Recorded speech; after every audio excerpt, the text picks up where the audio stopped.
Let's make sure we're go live properly. Make sure our audio's coming through. All that good stuff. Okay, it's a good thing I checked because I'm not getting any visuals. Why am I not getting visuals? Did not mean to click you. It's because display no, it's because capture card is active, isn't it? Yep, that was the issue. I still had capture card active from when I was playing Elden Ring. Duh. Alright, well, now, visually we're good. Audio is good as well, so hello people of the internet. It is I, Soul Dragon here, back with more Fate Stay Night Remastered, where I'm pretty sure we are confirmed to be on the Fate route. At least, according to the flowchart, it says we're in Fate, but, you know, I'm not going to know for sure for I don't know how long. Again, the Fate route is the one I know the absolute least about. So, we are on day 5, though, as it said there, so we're going to get going here. We walk through the school gate, stairs following us all the way. So, as a quick recap, it is the 5th day of the Grail War. We just had the breakfast at Shiro's house, where Rin answered the door, let Sakura in before Shiro could send her away. Sakura is aware Rin is staying now, as is Fujimi, or Taiga, as she is better known. They both know that Rin is staying with Shiro, and now Rin, Shiro, and Sakura are all walking to school together. Which is unusual because Rin never walked to school with anybody before. We walked through the school gates, stairs following us the whole way. I only need to endure the stairs a little longer, since we will all separate once we get into the school building. I'm not really up to seeing the source of my headache first thing in the morning. Tosaka mutters to herself as we head toward campus. Following Tosaka's gaze, I see a familiar face pushing its way through the crowd of students. Issei! Nope, Shinji. Sakura. Oh, it's my brother. Sakura shivers at the sight of him. Shinji acts like he doesn't see us. Instead, he makes a beeline for Sakura and says, "Why didn't you come to the dojo? Who do you think you are, taking a day off without telling me?" Shinji raises his hand, instinctively. Yo, Shinji, working hard first thing in the morning, huh? I grab his hand and greet him. Emiya? So you were at Emiya's house again, Sakura? She was, yes. I went to help Senpai, but that's... That it's your duty as his junior to do that. That's such bullshit. You have no responsibility to help a guy who hurt himself. Your job is to listen to me. Shinji huffs as he lowers his hand. I have no reason to hold on to his hand if he's not going to hit Sakura, so I let go. Do you take some kind of sick pleasure in getting in our way, Emiya? Sakura's a member of the Kyoto Club, so stop forcing her to do shit for you to make her skip practice. Okay? I don't have a response to that. Having Sakura come to my place to make breakfast does hold her up in the mornings. That's not true. I help Senpai out because I want to. I think you're going a bit too far, brother.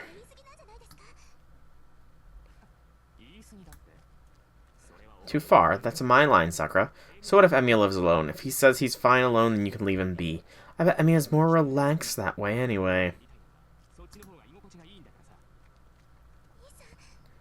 That's a terrible thing to say.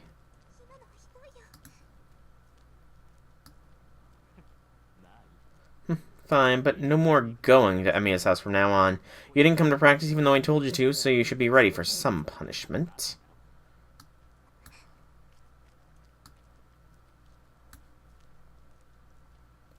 Sakura gasps and freezes. Shinji tries to grab Sakura and pull her away, but the instant he does... Morning, Mateo. I thought I'd just listen and not get involved, but that's quite the conversation you're having. Why is this not... Tosaka, why are you with Sakura? I'm trying... Something happened. And my stream layout has changed a little bit. Shouldn't be that big of a surprise. Sakura is Emiya's friend, and I'm an acquaintance of Emiya. That's why the three of us walked to school together this morning. Did you not notice? Well, you know Emiya. That's right. As a matter of fact, we're good enough friends that we might keep going home and coming to school together, which is why I'm considering being friends with Sakura too. With Emiya? Shinji glares at me. It might be my imagination, but I feel murderous intent from him that goes way beyond just animosity. Well, I haven't been getting along with Shinji lately. I don't remember doing anything that would make him resent me anywhere near this much. I need to slow down the auto mode. Don't be ridiculous. This is a bad joke, Tosaka. There's no way you would hang around a guy like Emiya. Oh, I know. You probably got it all wrong. Yeah, sure. I was friends with Emiya before, but we're not anymore. I mean, I've long since done being friends, so you don't gain anything by being friendly with him. Shinji has such a big ego. Is that so? Well, that's a relief, since I never had the slightest interest in you. Ooh, burn. Whoa there. Well, I feel bad for Shinji. You shouldn't. If I were in his shoes, Tosaka's words would be traumatic enough that I probably wouldn't recover for a good while. You. Oh, and by the way, Mato, about your conversation earlier, I thought morning practices for Kyoto Club were voluntary. I never heard that you need permission to be absent. I'm sure this would be news to Miss Fujimura and Ayako as well. Ayako. Shut up. It's none of your business what an older brother tells his little sister. Don't poke your nose into our family affairs. She has plenty of business poking her nose in your family affairs. Oh, I completely agree. That's why you shouldn't have anything to say about Emiya's home either. Honestly, you've got some nerve causing a scene like this so early in the day, Matao.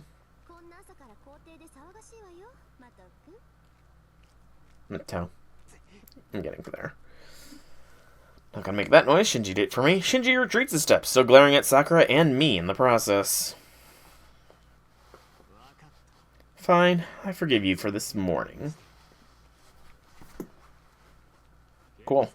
But you won't get a second chance, Sakura. If something like this happens again, I'll put you in your place, once and for all. Ominous. Shinji heads towards the school building after making his big pronouncement. He's turned tail and run after Tosaka gave him such a dressing down. I'm so sorry, Senpai. My brother was rude to you. Don't worry about it, Sakura. Sakura's apologizing not just to me, but to Tosaka as well. Don't worry about it. It was actually a nice way to start the day. The gears in my head are oiled up and turning at full speed now. I love a good argument, you know. Oh, Rin. You conflict gremlin. And I should be the one apologizing. I might have gone a bit too far. He still has a reputation to think about, and I shouldn't have said something like that in front of everyone at school, you know. Well, it's just gonna mean that Sakura gets beat harder later on, so it's fine. Not really. I do not condone that kind of shit. If Matao acts all down from this go ahead and cheer him up. Excuse me. And tell him he can spar with me anytime he likes. But yeah, Shinji's a piece of shit. Especially for how he gets rid of his stress. Yes, if brother hasn't learned anything from this incident, then please, spar with him again, Miss Tosaka. To be fair, Zouken is a very big reason for why he is a piece of shit, so... Relieved, Sakura smiles cheerfully. Tosaka seems suddenly bashful and looks away. And you too, Senpai. Please try not to get mad at him either. It's very hard for Shiro to get mad, I think. Your brother's only friend. Sakura, didn't you hear Shinji? Shiro and Shinji are not friends anymore. I know, it's probably impossible for me to not get mad, but I've known Shinji's like that since forever. Yeah, tongue-tied. I can see us getting close again at some point, so I'll take baby steps with him. You know, I wonder if Shinji does get better on the Unlimited Blade Works. Yes, I look forward to seeing that happen, Senpai. Sakura quickly bows. Okay, nope. Yeah, Can I pause? Thank you. So, just off a tangent here, based off of what I know. So, spoilers here. Heavens feel Shiro is never going to become friends again with Shinji. But Unlimited Blade Works, Shinji does get pretty heavily traumatized, but he does survive everything. I don't know what happened. It doesn't really say what happens to Shinji afterwards. Honestly, Sakura kind of disappears partway through Unlimited Blade Works as well, so there is that, but I wonder if Shiro and Shinji do become friends in some capacity after the Unlimited Blade Works ending. Huh. I might have to look into that. The only thing I can get really mad at Shinji about was the way he treats his sister like crap. No, it's more than just that. Let's have another good day, senpai.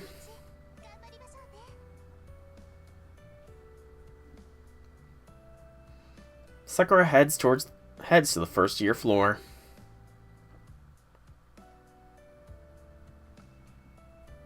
Tosaka and I climb the stairs to the second year floor.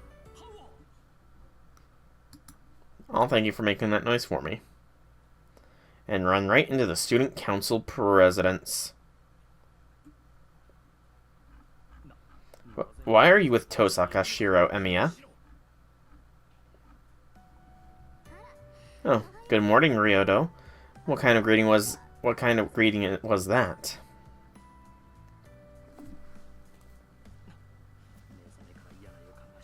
I woke up feeling like something was off this morning, but I never thought it could be this dire. Just come over here, Emiya. Staying so close to Tosaka might poison you. Issei tugs on my arm. Hard. Tosaka looks at Issei and me without a word, then walks towards Class 2A as if nothing happened. Go right on ahead. Nobody's stopping you.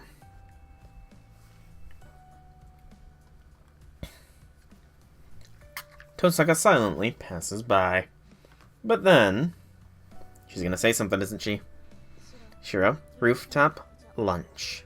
Ooh.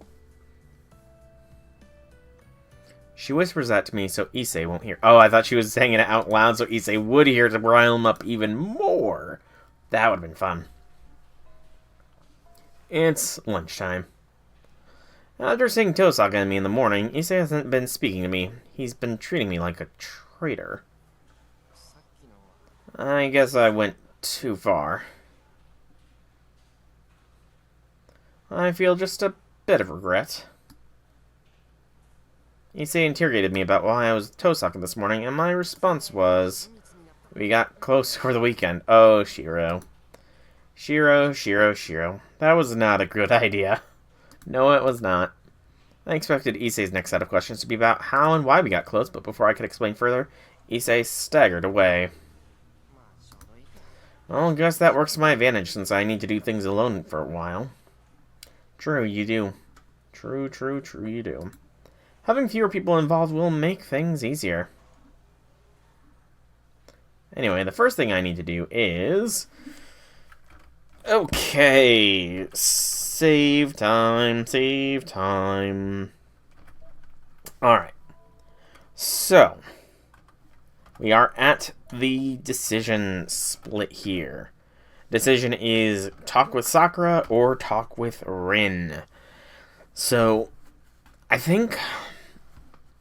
again, I'm pretty sure we are off Heaven's Feel. Heaven's Feel has a divergence fairly early on in everything, I think. I almost want to say that Ryder is taken out by this point in Heaven's Feel. Almost want to say that, but I can't say that for certain. All I know is that Blood for Andromeda does not get activated during Heaven's Feel. Because Ryder gets... Shinji challenges Shiro and Saber early, or something along those lines. I can't remember the exact details, but they fight earlier than normal, and that results in Shinji seeming to lose Medusa, which then leads to Zauken going and doing a bunch of other stuff. So I don't think speaking with Sakura at this point will put me back on the Heaven's Feel route. I could be wrong. It could be a very much nebulous way to get all the endings. Like, I might not be at the lockdown point yet for each route. Maybe. I don't know. I guess we'll find out. But, so I think speaking with Sakura would be fine. But, and this is a kind of a big but, we are working with Rin in the Holy Grail War. Saber kind of wants us to essentially stick close with Rin because Rin has Archer and Saber can't be here in case something happens. And following that logic, since we do want to get close to Saber, we should probably go meet with Rin. So we will go meet with Rin. I promised to meet Tosaka. Oh, that too. Shiro did promise, technically speaking, to speak with Rin, so. And Shiro keeps his promises. Excuse me. I think that's one of the key tenets of the Fate route, is Shiro keeping his word. May have been her dictating to me, but she probably has something to talk about. Probably.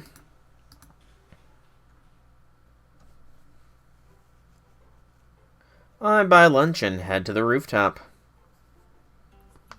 The rooftop is typically packed with other students when it's warmer, but it's deserted in the winter chill. Although winter in Fuyuki is comparatively warmer, the rooftop gets unbearably cold, so the only people exposed to the cold wind are myself and... You're late. What was the holdup? Tosaka shivering in the shadows. Sorry I'm late. I felt bad, so I brought you something to make up for it. But I guess you don't need it. I show her the warm canned coffee I brought and put it back in my pocket. Warm canned coffee. You may look unsophisticated, but you're pretty considerate. I did it because I felt like it. And come on, go a little further over there. Go a little further over where? It's windier over here and people might see us. Oh, okay, that's fair. I hand her the canned coffee as I head towards the back where I won't be seen. We won't be as conspicuous here, and there's no way for anyone from the fourth floor to see us. Thanks. Next time I prefer tea, and I like instant milk tea. Other than that, you'll get no thanks from me, so be warned.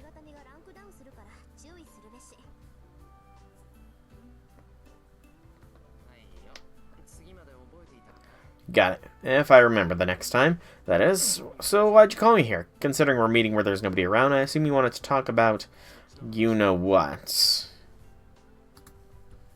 Of course. What else would we talk about other than that? Oh, your crush on Jiro, maybe? You did see him high jump. Yeah, you're right. So, what's up? And you did save his life, technically. Why are you acting so nonchalant? That's just the way he acts, Well, it's cold. I want you to make this short. Fair. Aren't you cold too, Tosaka? What? Of course I am. I was planning on getting this over real quick, too. Oh, Rin. I do hope that they start calling each other by first names. Yep, I figured. I was just stating the obvious, so she doesn't really need to yell at me like that. Well, fine. Then I'll get right to the point. Shiro, what were you thinking of doing after school? Of course, Rin calls Shiro by the first name. After school? I don't really have any plans, honestly. If I need to help out the student council, I'll help. But if not, I'll go to my part-time job. Oh, Shiro. Shiro, there is a Grail War going on. Are you looking so confused? If you have something to say, just tell me. I'll try to address it. Shiro! Honestly, I may not care what really happens to you, but I guess I'll give you a warning. We have formed an alliance, and you're just too inexperienced as a mage. Which makes you a prime target. But again, I'm sick of hearing how inexperienced of a mage I am. I'm actually sensitive about it, so don't bully me. Right. I'm not bullying you, I just want to point out how ignorant you are because you don't seem to notice there's a bound field set up around the school. Ooh. What? Bounded field at school. Hold on. A bounded field at school. Does that mean... Yep, you got it. A bounded field set up by some other master. It's been cast over a wide area, and if it gets activated, it'll pretty much enclose the entire school grounds. It's intended to steal the flesh and blood of all the people within the bounded field. It looks like it's still at its beginning stages, but haven't you noticed how listless everyone seems? Now that she mentions it, I felt a little strange 2 days ago, but was that why? But that means there's a master at school.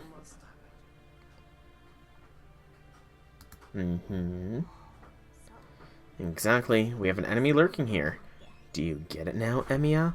If you're not prepared, you'll die. Pretty sure everybody's gonna die eventually, but, you know. ... My relaxed demeanor fades and I tense up. So, do you know who this master is, Tosaka?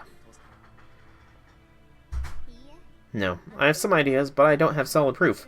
Well, actually, I do know there's another mage in the school, but a mage isn't necessarily a master.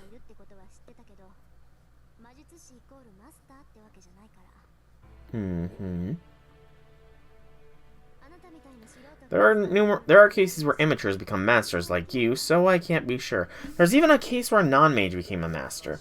I'm still a mage and not a complete amateur. And hey, hold up, did you just say there's another mage in the school? She did. Yeah, but I don't sense any indication they're a master. I checked right away, but they don't have command spells, and I didn't sense the presence of a servant. She's talking about Sakura. If they're hiding it really well, that's another matter, but I'm pretty sure they're not a master. Of course, she's wrong, because it's being hidden really well. Which is why I think the master here is someone who knows only a little bit of magecraft, like you. I've been feeling a bit of magical energy other than ours here recently. That has to be the enemy master, but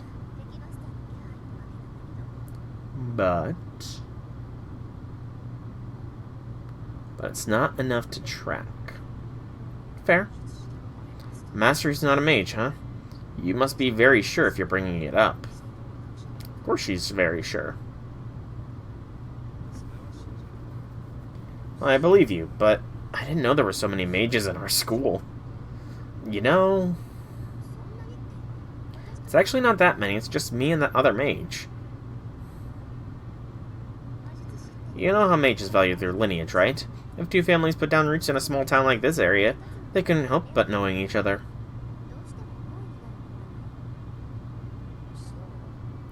Is that what happens? But I didn't know anything about your family. Your household is an exception. Your father had to have alienated himself from the association and been some sort of lone wolf. He probably settled here because he just liked it, but the city is under the Tosaka family's jurisdiction. Fair. If we had found out, we would have taken away everything from him, so I guess he was hiding to avoid exactly that. What the heck do you mean about taking everything from him? Yeah, you could certainly have tried. Curious. I'll come and collect from you once you're properly trained, so look forward to it.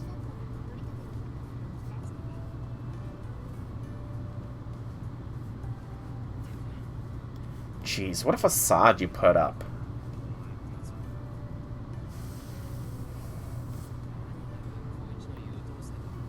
Some honor student you are, imposter.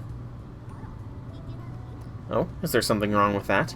Maintaining appearance is part of a mage's job description. True.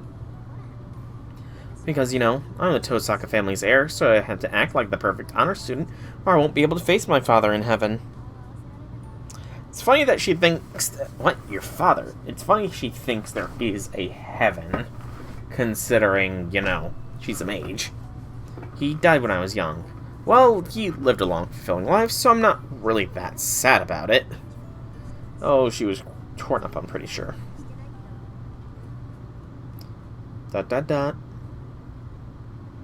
Tosaka smiles as if saying that's just how it goes when you have a mage for a father.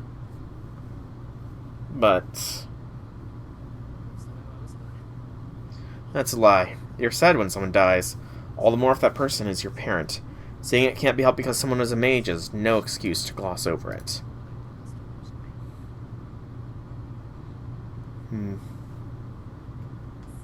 Well, you're right.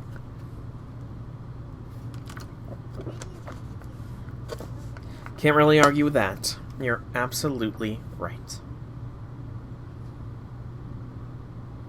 As she says that, Tosaka owes up the canned coffee she's been using as a hand warmer until now. She drinks her coffee in small sips. I'd expect her to take a big gulp, honestly, but she's pretty feminine when it comes to things like this. Back on topic. There are only 2 mages in Fuyuki.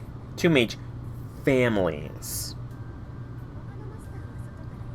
But the other masters are either from outside or they're irregulars who are chosen to be masters because they know a little magecraft. Outsiders. Is that so? So according to Tosaka, I'm quite the irregularity. I got that, but if there's a master who's barely started learning magecraft, they probably wouldn't be able to create a bounded field like this one. But their servant could. May not be the master, the servant may have put up the bounded field. Indeed. Servants can't choose their masters. If a servant ends up with a master like you, their only chance of winning would be to come up with the strategies themselves. Probably. I hate to think of it that way, but I can't argue. Good. I like it when you're so accepting. So about this bounded field, it's quite advanced. It's pretty much at the level of magic, and if there were a mage here who could create something like this, they wouldn't be able to conceal their presence or magical energy, so I believe the bounded field to be the work of a servant. Well, of course, you already said that. The work of a servant, huh? That must mean the master isn't as dangerous. You've said this! Why are you circling back around on the same points? That's not necessarily true. Whether they're mages or not, whoever it is, they don't know the proper rules. They're almost certainly the type to try and immediately kill any master they find. True. Not know the rules. The rules of the Holy Grail War. Well, yeah, I think not many. Hey, J6, welcome to the stream. Happy things. Well, no, the rules of being a human being. If they're making their servant create a bounded field like this, they just flat out don't know right from wrong. Listen, Shiro, once this bounded field is complete and activated, it'll dissolve and absorb everyone inside. You beat Pokemon White again, but this time on a save file you created. Oh, that's right, you did get a second-hand version of Pokemon White, didn't you? I remember you saying something about that, and how you had beaten the file that was originally on it, and then you made your own file. So congrats on beating Pokemon White. Congrats. It's sad that there is no Black and White remake this November. In fact, I don't think there's any Pokemon game this November, which is kind of sad. Kind of sad. Think of it like they're in the belly of some creature. But happy things, J6. Happy things. Or rather, we might not be affected by it because we're protecting ourselves with magical energy, but anybody who doesn't possess magical energy will weaken and die without their knowing. This is way beyond just involving ordinary citizens. The moment this bounded field is activated, everyone in this school will die. Do you understand that? There's a master in this school who's willing to make a bounded field this awful. Dot dot dot. My vision blurs momentarily. I take a deep breath so I can make sure I can fully comprehend what Tosaka is trying to say. But it stops there. I attempt to imagine the worst possible outcome, even if my imaginings may fall short, and I keep that image deep within my heart and accept the position I've been placed in. I get what you're trying to say. Do you, though, Shiro? Do you really? So, Tosaka, can't we try to destroy this bounded field? That's what she was asking what you're doing this afternoon for. I tried, but it was impossible. I found all the sources for it, but I can't destroy them. The only thing I can do is temporarily weaken the sources to delay the whole thing from activating.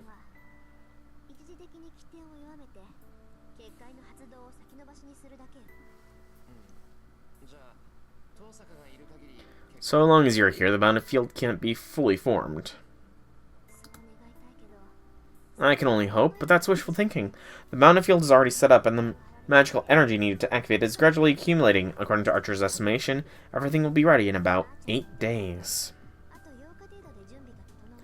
Female Samurott, Mush the Among Us, Siegfried the Rufflet, Durandal the Excavalier. When it's ready, either the Master or Servant will transform the school into a living hell. With like to Lena, your stout line named your dog because it's a girl and has an odd nature, and finally, Hyde the Dino. You played with a level clap. Then before that happens, very interesting, all fate characters except for your doggo.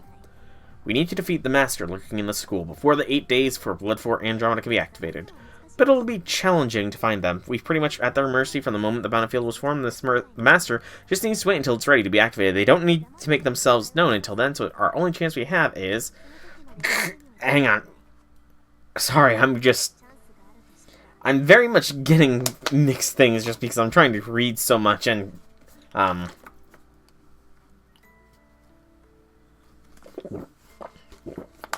Mush, I thought, like, Mash, Durandal, you know, like the Swordman Ricardo. I thought Mush was like a play on words for Mash, because it's a mushroom. But it's a very defensive Pokemon. And you had Musashi and Siegfried and Hyde. So I thought you were going with the Fate theme, but you decided to play it up a little bit with your Among Us. That's what my line of thinking was. That was what my line of thinking was. And again, Durandal, the Blade of Mandracarbro, and Hector, technically. Ah, gotcha. But you beat it. What was your final level cap? Out of curiosity. When they come out, right? Wow, that's damn impressive. Bingo. So you should stay quiet until then. You'll have to fight whether you like it or not when the time comes, and it'd be stupid to let the enemy find you. Were you to go searching for the Master yourself? Zekrom, most legendaries come at level 50, right? That's when you catch them, and they're at level 50. The metallic sound of the school's bell rings out across the frozen rooftop. Lunchtime is over. That's all I got right now. I have somewhere I need to go today, so go home by yourself. Try not to take any detours. Zekrom level 50. Yeah. Zekrom is pretty cool, but I do think Reshiram looks the cooler of the two. Tosaka leaves with a casual bye. ... This doesn't feel right to me. Learning that masters may attack other masters is enough to make me anxious, but... Bounded field around the school. Did you complete all the other side stuff, though? But now there's a possibility that innocent people might get dragged into this too. That's not what masters do. That's just what mass murder does. So I need to find out whoever set this bounded field out before it's activated. Find them and destroy them utterly.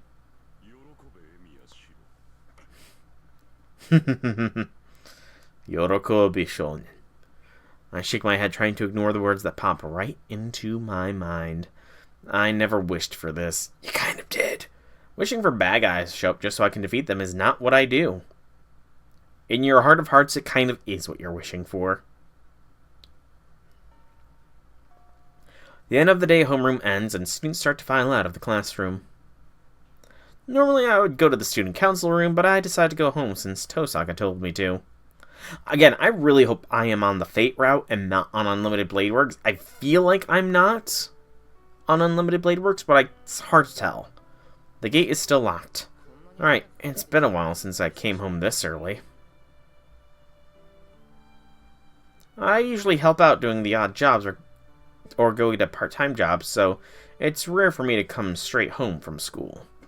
I usually find the gate unlocked and Sakura preparing dinner inside. I've gotten so used to it after a year that I've forgotten how important coming home early can be. Well, honestly, I do prefer Unlimited Blade Works, but I've said it before, I'll say it again. I have absolutely minimal knowledge of the Fate route. I know the Fate route is where Shiro does not abandon Saber. He ends up romancing Saber. I know there's something with Ku fighting Gil until daybreak at a standstill. And that's kind of all the things I really know about the Fate route of Fate Stay Night. I don't really know a lot of the intricate details of what to expect here, so it's kind of just... I'm mainly doing the Fate route first because it's the new route. I'm doing Fate route first, then Heaven's Feel, and then Unlimited Blade Works. Because I want to experience them from new, and then to my favorite routes. And Fate route is new, so yeah. Forgot how important coming home early can be. Even the simple act of opening a locked gate makes me realize how thankful I should be for Sakura coming here. Yep, I know you do hate the Seiba. You do so hate the Seiba. I'm home. I step into the hallway as I call out. The moment I enter the living room, I see the blonde girl. You're back, Master. He is. ... For a split second, as I see Saber, I feel like I've been hurled into a dream or some sort of fantasy. Did you just get home? No, he's been standing there for like 20 minutes. She calls my name in a quiet voice. I've finally come back to reality. Shiro's a dummy, and Saber seems to be a little bit of a dummy. Oh, Saber, sorry, you surprised me popping up so suddenly like that. Just for an instant, I mistook her for a normal girl rather than Saber. Oh, your orders were for me to stay here. Was I mistaken?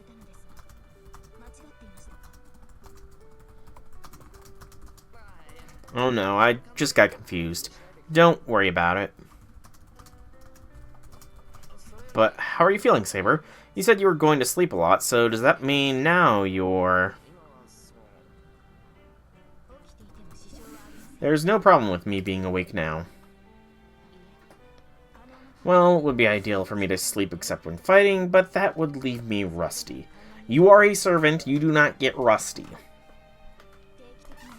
I should move around periodically or my body will not be properly responsive when I most need it. See, now that's a better excuse. Got it. You got a point there. You get a headache if you sleep all day, and I'm sure you're not sleeping around because you're sleeping.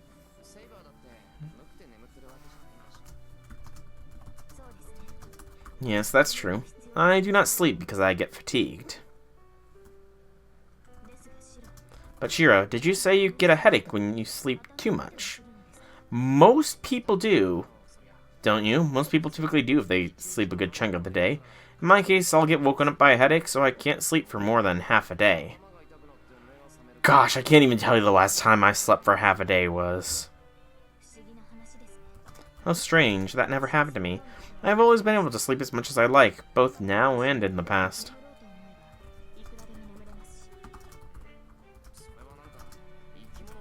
That doesn't sound particularly efficient, Saber. Sleeping all day would be a waste. Wouldn't it be more fun to wake up and play if you weren't sleepy? Shiro, you're talking to her like she's a little girl. You may be right. You waste less time that way. Wake up and play. Oh, Shiro. Right? You may have been forced to do this because you're with me, but once your contract with me ends, you should go back to your normal lifestyle and cycle. Oh, Shiro. oh, Shiro. Oh, Shiro.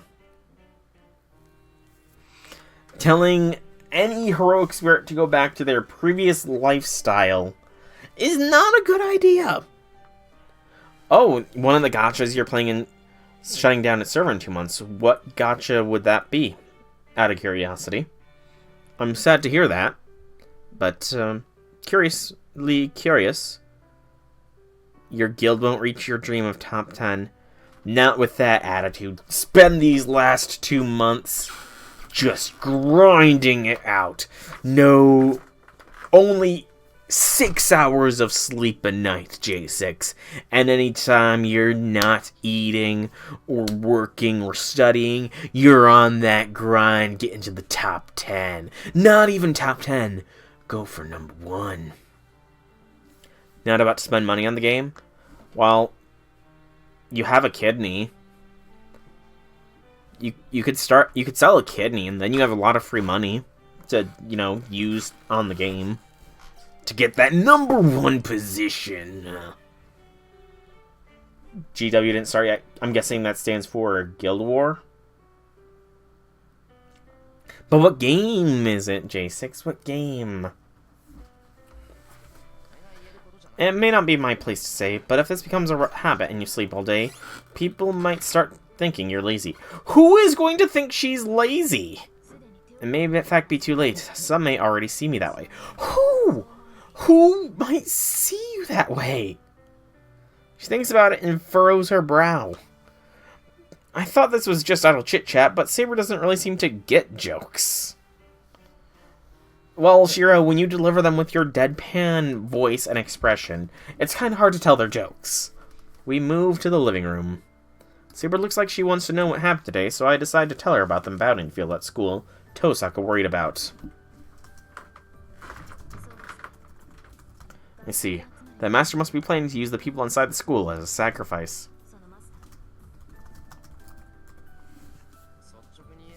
So you probably, yeah. Tosaka said it needs more time, though.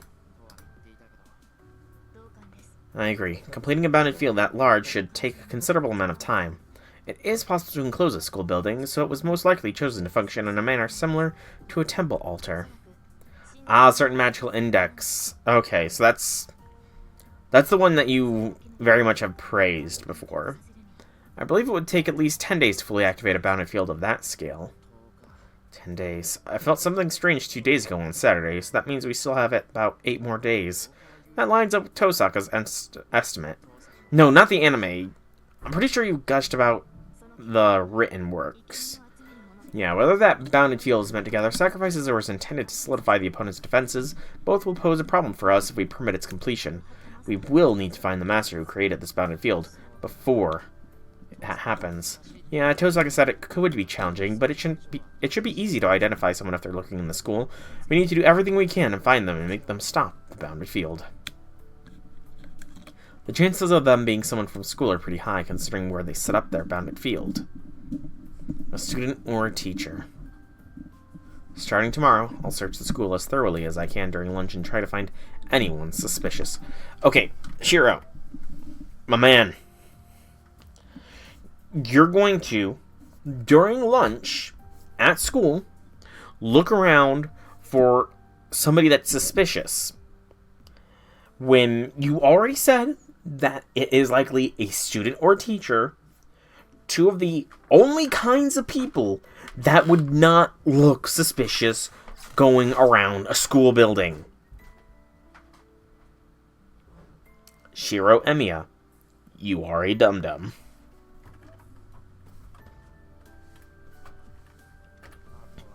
Other than that, we'll need to figure out what kind of servant they have with them.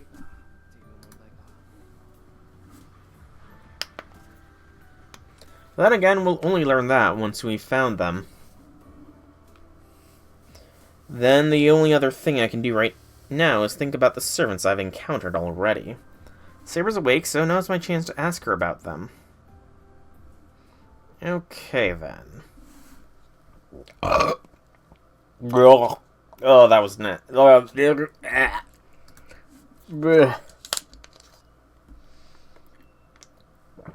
I verbed. Ugh.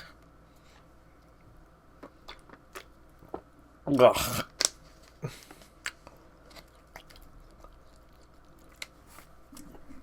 Ugh. Nasty verb. Grand Summer, that's another gacha game.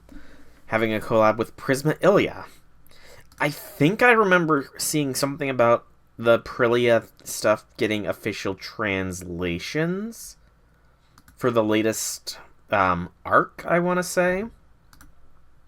Then again, the latest arc for the Aprilia-verse has been going on for a very, very long time. You're not interested, though? Yeah, I mean, Aprilia is definitely... I will admit, I've watched all of Aprilia. The only Fate works I have not watched are the Fate Last Encore, or whatever the extra stuff was, and Studio Dean's Fate Stay Night. Aprilia does get better further on when it actually gets serious. Oath Under Snow is definitely the best part of the Aprilia stuff. Oath Under Snow is honestly one of the top tier FSN movies in general. But from what I've been seeing of the manga, Aprilia does get fairly dark. It has been fairly dark a quite bit recently, so, you know, best version of Shiro, Miyu vs. Shiro. Yeah, arguably so. Very arguably so. Aprilia vs. Shiro. Miyu vs. Shiro is probably the best version of Shiro. Very, very arguably so. I can definitely see that. Unless you have the nah, I was about to make a weird joke, but yeah. I quite liked the Oath Under Snow movie. I kind of hope that they continue making anime seasons for where Aprilia has gone, because, again, it gets really fucking good. And I do look forward to that. Speaking away from Aprilia, Fate Stay Night. Okay. So, we're at a flowchart point, so we're going to save. Flowchart. We have 3 choices here, so we're not missing a choice. So by this point in time, as long as we are on the Fate route, no matter what of these branches, if they all lead to here, we will have only met 3 servants. So the question now is, who the hell do we talk to Saber about? Okay. So, Lancer. In character, Shiro already knows who Lancer and Berserker are.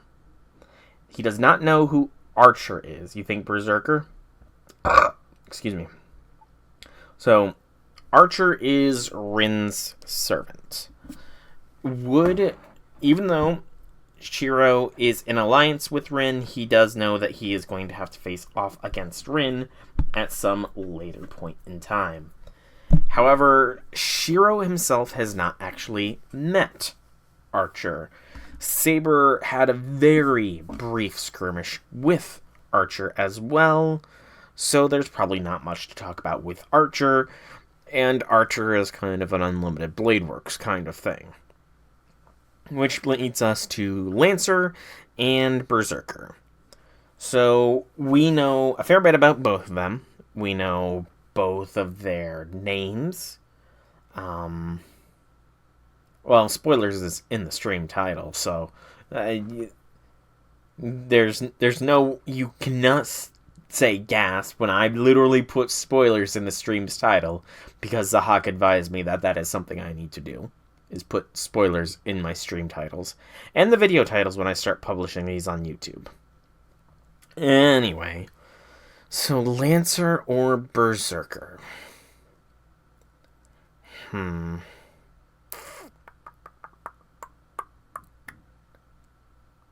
You've watched every Fate-related anime. You don't think you'd be spoiled. I know. That's just a general statement of the spoilers. Lancer or Berserker? I'm just trying to think. So Unlimited Blade Works and Heaven's Feel, Shiro doesn't really interact with Lancer that much because Lancer gets got early on. Unlimited Blade Works, he interacts more with Lancer. Berserker, Shiro has a showdown with Shiro during Heaven's Feel. He doesn't really interact much during Unlimited Blade Works. So just maybe through reverse engineering, maybe Berserker is the right choice here because Lancer, unknown for Fate route, significant role Unlimited Blade Works, minor role in Heaven's Feel.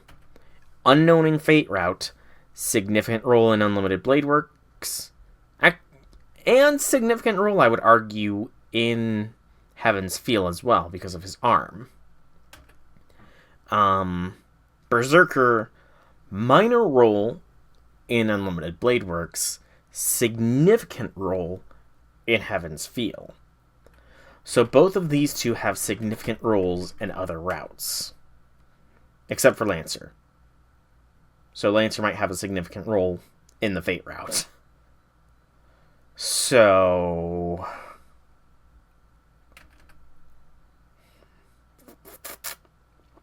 think Berserker.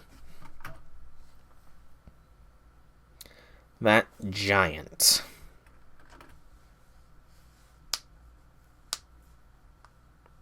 I should ask about the servant who overwhelmed Saber. Bazaka. According to Saber and Tosaka, he's likely the strongest servant, if only in battle. Well, I mean, it's a good thing it's only in battle. Imagine if that could sneak up on you. Saber, what would happen if you fought against Berserker again? Would you not be able to win with me as your master?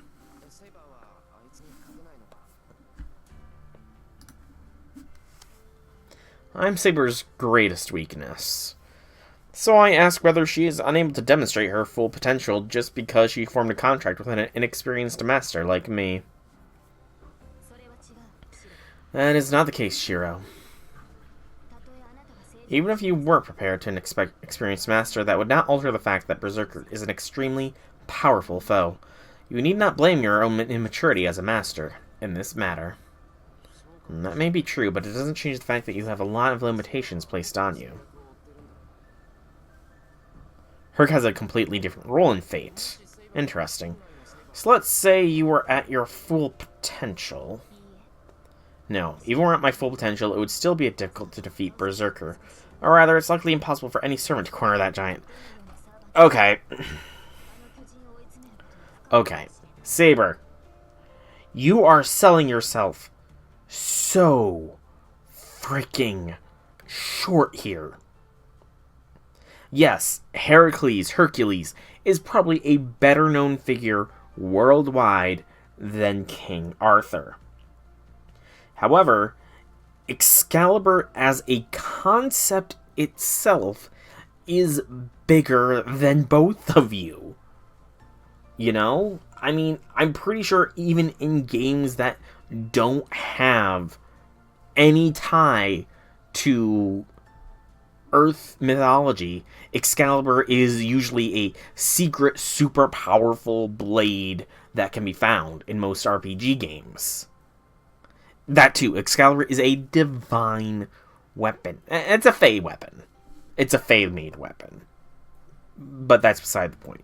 But Saber, the fact that... And that's the thing. Full Potential Saber is not a Saber. Full Potential has Rongo frickin' Miniad. You have Rongo Miniad, which is a divine weapon, and it is a pillar of the world itself.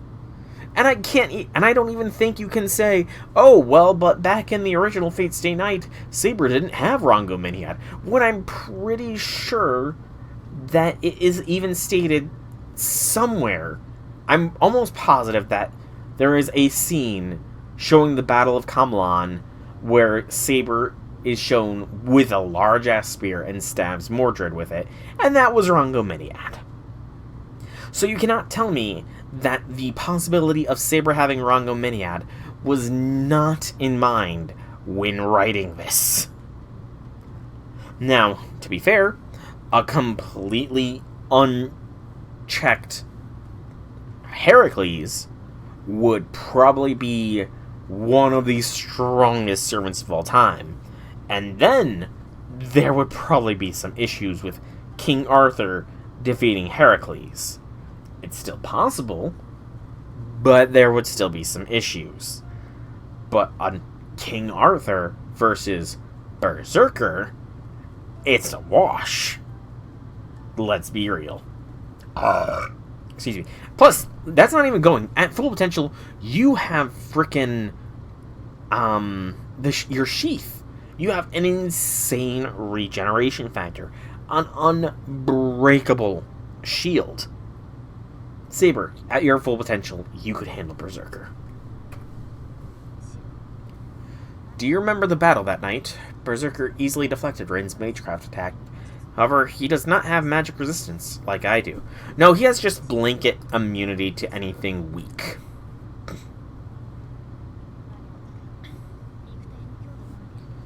He simply nullified Rin's Magecraft with his own brute strength. I did see that, but is that surprising? I mean, just being able to flex and having magic bounce off your muscles? That just means Berserker's body is tough, right? No, that's not right. Berserker did not endure Rin's Magecraft, he simply repelled it. There's a significant difference. If he had endured the attack, it would have meant his armor would eventually break if a single spot were attacked repeatedly. Repelling it is another matter entirely. That means Rin's Magecraft never reached Berserker to begin with. Didn't reach. Does that mean he nullified Magecraft like you do? So yeah, dampening compared to nullification. Resistance compared to immunity. Yes, but as I mentioned earlier, Berserker does not possess magic resistance. That can only mean his noble phantasm was what repelled the Magecraft.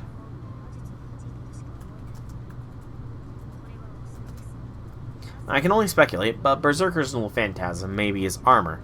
And it may not just be any armor, but close to a theoretical Magecraft called a conceptual weapon.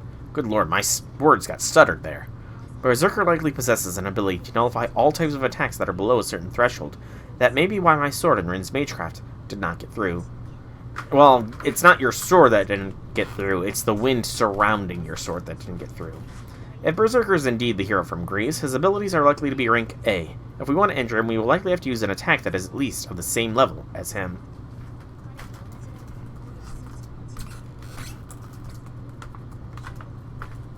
An attack of the same rank? Does that mean...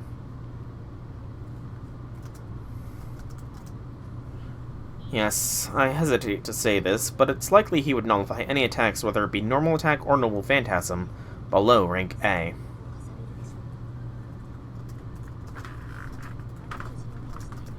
If we're aiming to defeat that giant, we'll need a normal attack that is at least rank A, as well as a noble phantasm that exceeds that level. ... I close my eyes and remember Saber's abilities.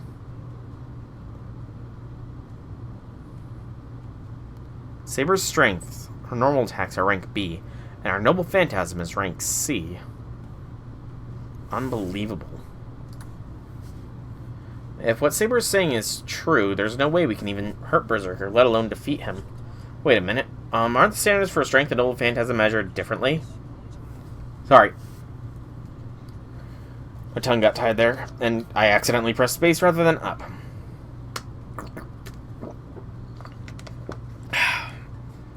Zerk Herc is immune to anything below a certain grade, while Archer Herc has an armor that makes him immune to all weapons made by humans. Yep, I've seen the... I know about Euclides, I think is how as how the name is pronounced in Strange Fake. He has the Nemean Lion Pelt, which repels all human-made weapons, as well as a bunch of other bullshit noble phantasms. But as Berserker, he has foregone the gifts he received from all of his labors, and instead consolidated it all into the conceptual legend of his labors. Yep, I know. But yeah, Invisible Air, which is technically a noble phantasm, is rank C. And that does bring the question, like, imagine if FGO incorporated some of the alternate noble phantasms for servants. Like, Invisible Air for Saber, let's say.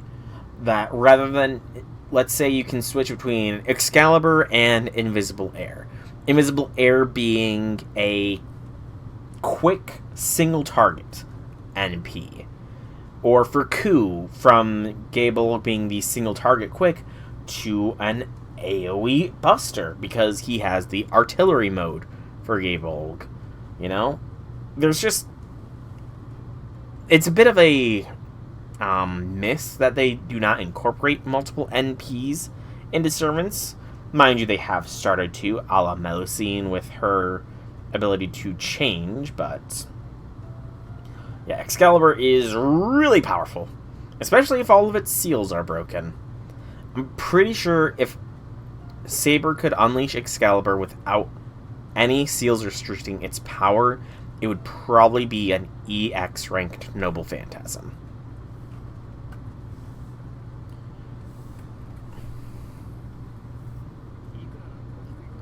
Even if their ranks are lower, aren't Noble Phantasms powerful weapons? So if you convert its strength, wouldn't it at least be rank A? Yes, Noble Phantasms are not comparable to normal attacks. A Noble Phantasm of rank C is equivalent to rank A or A+ in normal abilities.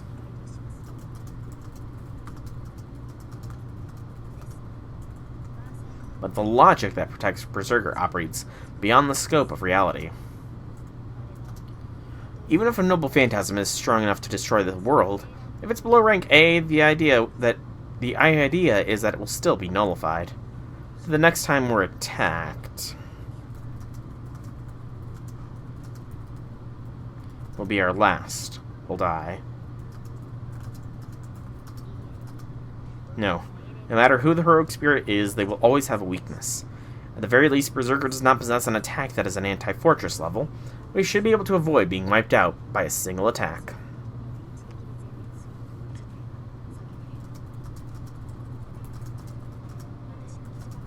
Once my wounds have completely healed, I should be able to fight more evenly in a one-on-one match against him. You should be able to retreat during that time, or I might be able to find an opportunity to win if I have some form of backup. So ultimately retreating is what I have to do, huh? So until then, we'll need to find out Berserker's weakness. Excuse me. So Saber, what's an anti-fortress attack? Its type of attack, power, and range of a Noble Phantasm. According to the wiki, Excalibur is capped at A++, but if we look at Proto-Excalibur at C to EX, I would assume no restraints is EX or close. Yeah. I mean, I'm pretty sure Proto-Arthur's Excalibur is the same as Saber's Excalibur. Just, you know... I'm trying to think. I'm pretty sure Excalibur is a constant through... Excalibur is one of those constants, and that's why Lost Belt 6 came about, because Excalibur was not created. The Lost Belts are made at points of history where humanity was not able to be done, so there was a division. So I'm pretty sure Excalibur is a constant through all of the tree branches, even the pruned ones. Sure, Saber takes Excalibur with her to Avalon most of the time, but it is still a constant. So I think even in the prototype verse, that the prototype Excalibur is the same as the base Excalibur. It's just, you know, different wielders, essentially. So yeah, I do think an unrestrained Excalibur, no matter who it's in the hands of, would be an EX ranked Noble Phantasm. Anti-personnel Noble Phantasms shine in single combat. Anti-army Noble Phantasms wreak havoc on entire groups of enemies. And anti-fortress Noble Phantasms wipe out massive areas in a single blow. Man, Noble Phantasms largely fall into these three categories. Imagine if an anti-fortress Noble Phantasm in FGO just, like, eliminated the next wave of enemies, too. Let's see, anti-army and anti-fortress attacks just from the name sound like giant missiles. They'd wipe out Tosaka and me in an instant. Luckily, Berserker doesn't have any attacks like that. Or does he? But that is where the Master comes in to compensate. Ilia's Veil had a tremendous amount of magical energy. She's a skilled mage, and were Berserker concentrating on protecting her, I would most likely be unable to protect you. Hold up. She's a skilled mage, and were Berserker concentrating on protecting her, I would... That sentence structure doesn't make sense. Oh yeah, anti-world just destroys... It destroys a layer of reality, not everything. If Berserker was concentrating on protecting Ilia, Saber would be not able to protect Shiro. So if both of them are in defense mode, she can't actually protect. See, that sentence structure does not make sense. Because as far as they do not know that Ilia likes to hang out on Heracles' back while he fights. Which is probably the safest place for Ilia in a fight. He's literally on Berserker's back. So yeah, that's a little bit of misstatement there, or foreshadowing of what Ilia is known to do. I don't... Actually, would they even be able to demonstrate that will in the visual novel format? I see. Berserker isn't our only concern. Master and servant are one. I'm Saber's weakness in that regard, too.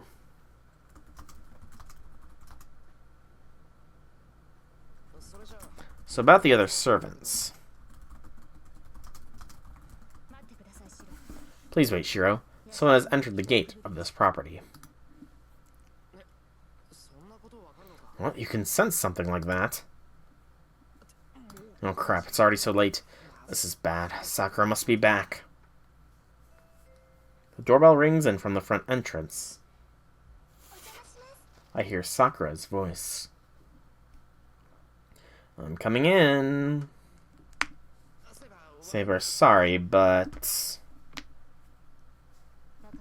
Yes, I know. I will retire to my room, so please, do not mind me.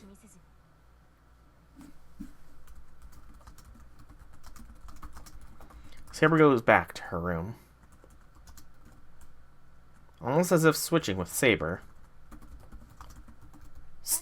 I'm home. Good, good. You came home early like I asked you to. Blech. My tongue's getting tied. Tosaka walks in, laden with shopping bags. Thank you for having me again, Senpai. It's rare for you to be home so early.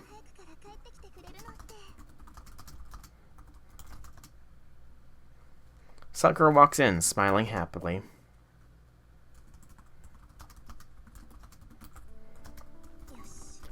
Okay, everything's ready. I'm going to get started.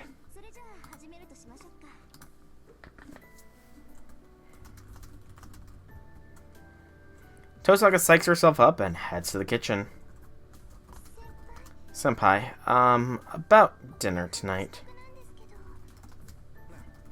You don't have to worry about it since it's Tosaka's turn today. You prepared breakfast for us, so leave dinner to us. She and I will handle dinner while Tosaka's staying here.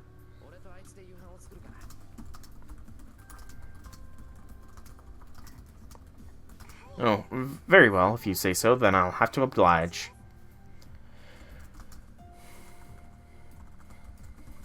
Sakura quietly sits down. I hear a fiery, boisterous sound coming from the kitchen, but I see nothing of Tosaka. I guess I can trust her. I should stay in my room until dinner's ready, considering Saber's waiting there.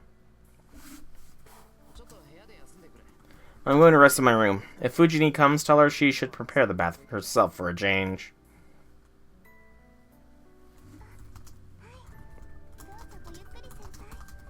Oh, okay, please go relax, Senpai. I'll come and get you once dinner is ready. Yeah. Oh, by the way, don't forget to knock when you come into my room.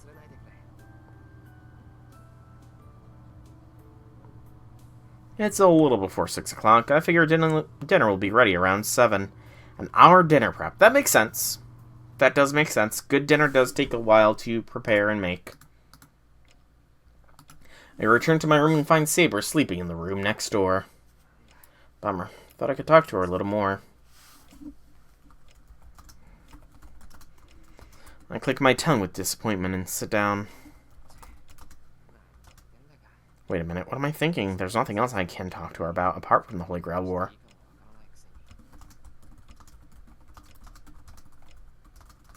Besides, I don't know how to act around Saber. Oh well, if she's asleep, I'll just let her rest. I mutter to myself and stare at the back of at the hands of the clock.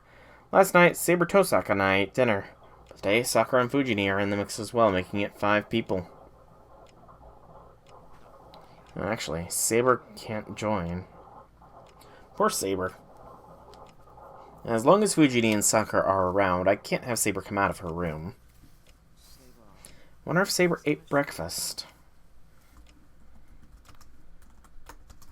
Last night, Saber was nodding while eating her dinner. Based on her behavior, it's not like she doesn't need food.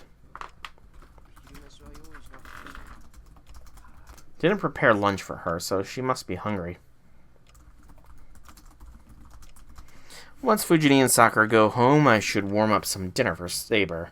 She'll have to eat alone, but there's nothing we can do about that. ...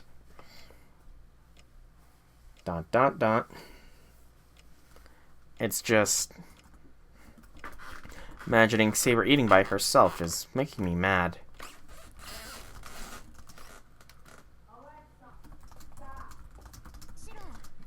Shiro, are you awake? Tosaka knocks on my door and peeks her head in. Tosaka, what's going on? Nothing. Dinner's ready, so come on out.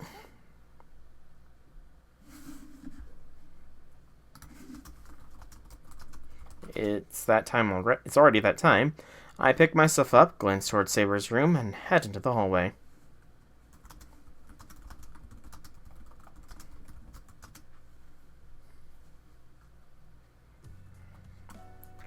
Oh, there you are. Look at all the dishes. Can you believe it?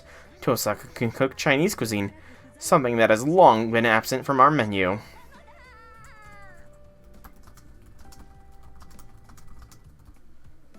Fujini dances excitedly around the table, which is laid out with dinner.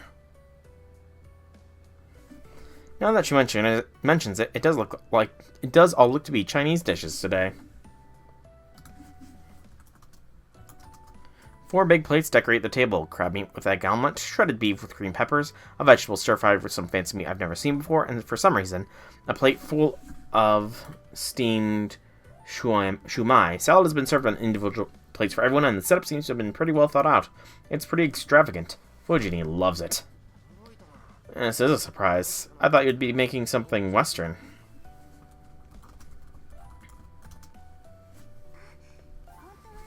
Oh, she did consider making Western dishes, but when I mentioned that no one in this house makes Chinese dishes, she volunteered to make some. Why would she set out doing something no one else does?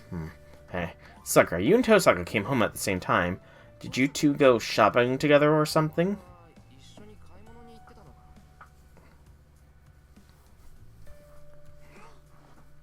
Yes, Miss Tosaka waited for me until Kyoto Club's practice ended, and we decided to shop for groceries on our way home. I had no idea. Looks like you two are closer than I thought. Far closer than you thought, Shiro. Far, far closer. Excuse me. That may be true. Miss Tosaka speaks to me often at school, too. I don't know what made her take a liking to me, but she's been very kind to me ever since I came to the school.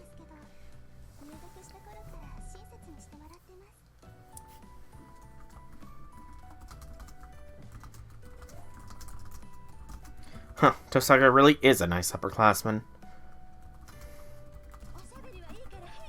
If not for yapping, let's eat. I'm so hungry!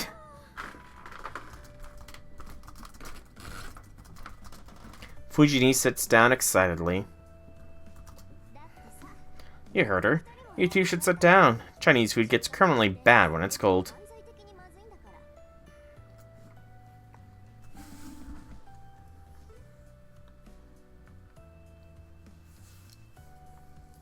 Tosaka sits down if she tells us to eat. If she tells us to do the same, I sit down without a word. Everyone bows and thanks Tosaka for cooking and then starts eating. Whoa. Hate to admit it, but it's good. You hate to admit it? Wow, Shiro. I would never cook Chinese food because I've always thought it all tastes the same, but Tosaka's dishes make me realize it had all been my bias on my part, and I find myself regretting that. Oh, this is amazing. It's been a while since I've had a dish that goes so well with rice. Yep, I'm giving you full marks for this one.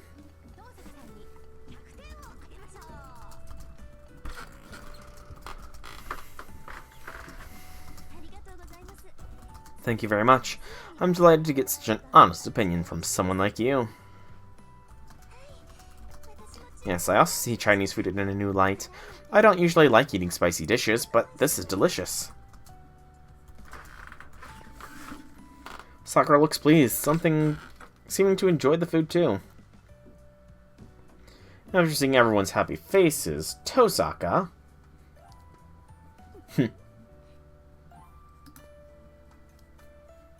She turns to face me, her face triumphant. What? You look like you have something to say. Oh, she's just smug. Nothing. I'm just glad everyone liked it. Well, there's one person not being honest with his feelings, but it's amusing, so I'll let it slide. I understand how bad it must be to be how bad it must feel to be beaten at something you're good at. Oh, she's throwing down the glove. I get it. You made me cook dinner last night because you wanted to assess my cooking.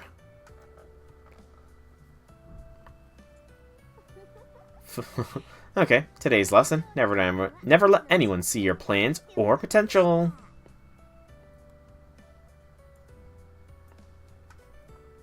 Tosaka returns to her food looking exceedingly pleased with herself.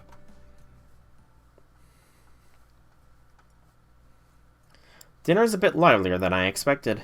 Sakura and Tosaka are acting like good upper and underclassmen, and Fujini is now completely on Tosaka's side. ... Well, I have no complaints about gathering to enjoy a good meal. There are no complaints, but I can't feel undeservedly good about sharing a meal with everyone here. I stand up. Are you going to the bathroom, Shiro? No, I just forgot something. I'm going to bring them out now, so wait. ... The moment I step out of the living room, I lock eyes with Tosaka, who's looking at me silently. Okay. He's about to bring Saber in. I just didn't think it was right.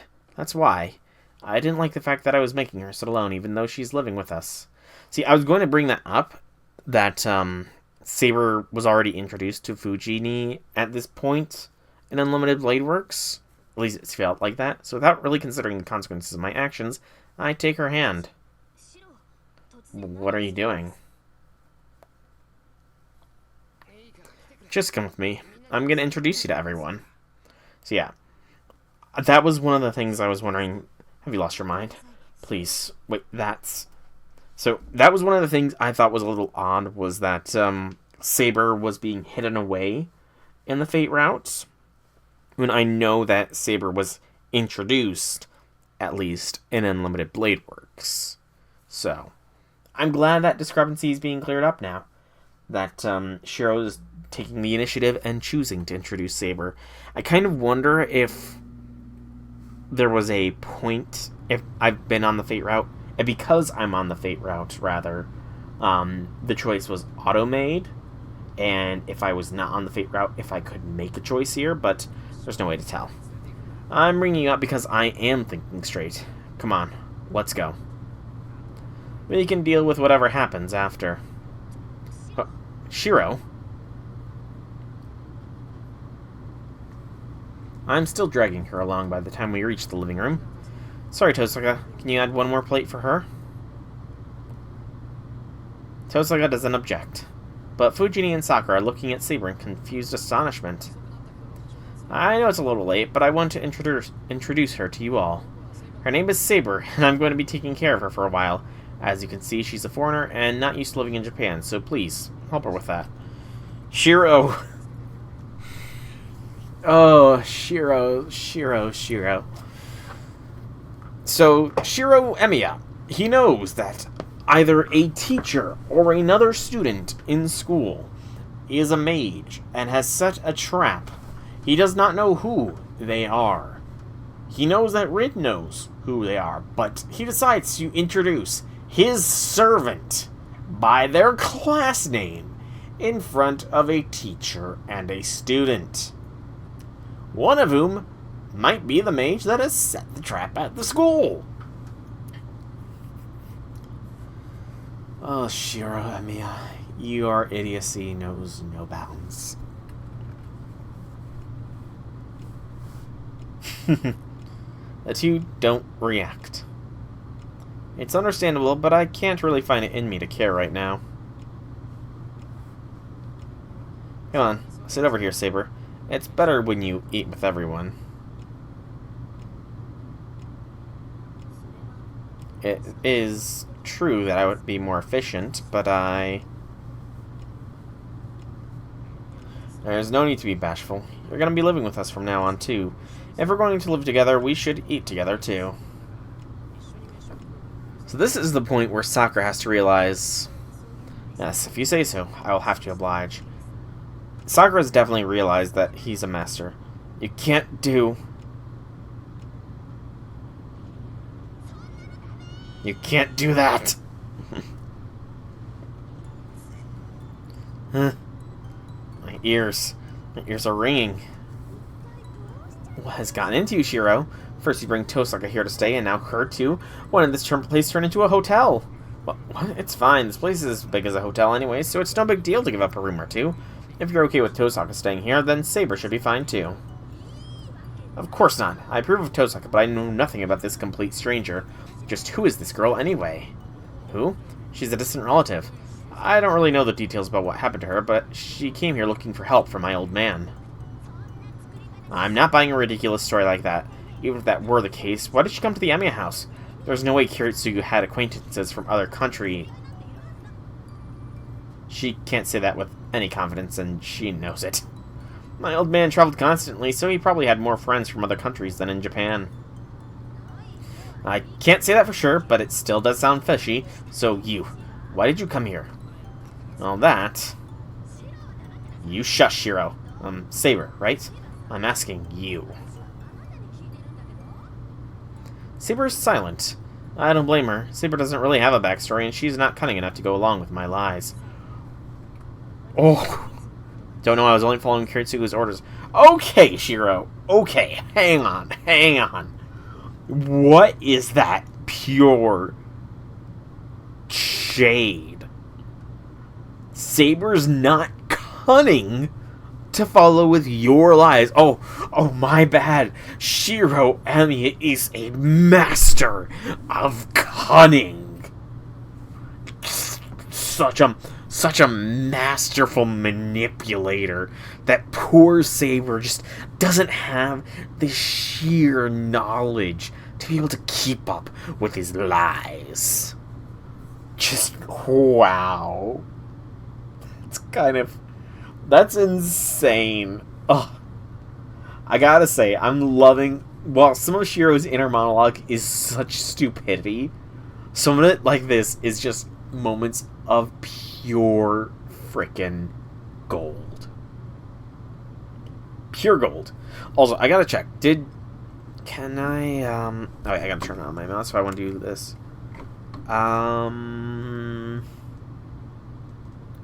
Okay, so Fuji. So Taiga did say Kiritsugu's name. That's something I wanted to check because that would be an interesting little Easter egg to those who are observant in the original. Is if Taiga did not say Kiritsugu's name, yet Saber knew Kiritsugu's name.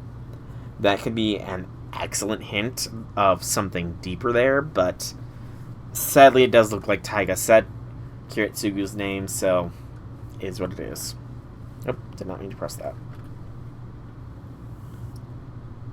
I guess she does. Oh, boy. So Kiritsugu entrusted Shiro to you. Yes, I was told to protect Shiro from his enemies. Ever so quietly. Saber says it with such straightforwardness and clarity. There is no room for anyone to protest. And even if it were really a lie, it would become absolute truth in Saber's mind. ... Even Fujini can't argue with her. But she stands up with a frown and glares right at Saber. Fine, if you're serious about this, I'll test your skills. Fujini drops this on all of us out of nowhere. To the dojo! And, with the sound of whooshing wind, Fujini takes us outside. ... And then she takes the bamboo sword, a shinai, hanging on the wall and continues glaring at Saber. Okay, what the hell is Fujini thinking? You said you will protect Shiro, which means you must be at least somewhat disciplined, right? Are you telling me to take a sword? That's right, I'll accept this if you prove you're stronger than me, but if you're weak, I'm sending you back home. I don't mind, but I don't see the sense in this. I'm supposed to be the one who protects Shiro. I'm going to be right by his side until he grows up to be a man. ... Saber doesn't seem to fully comprehend what Fujini's intentions are. Then again, none of us do. Like I said, I don't need anyone weaker than me around. If you say you're stronger than me, you should be more dependable, right? And if you are, maybe I can entrust Shiro to you a little. Fujini swings her shinai around with a pout. Understood. I just need to convince you, correct? That's right, but convincing me will be no easy feat. No sooner has Fujini said that than she practically leaped forward, rushing towards Saber, brandishing her shinai.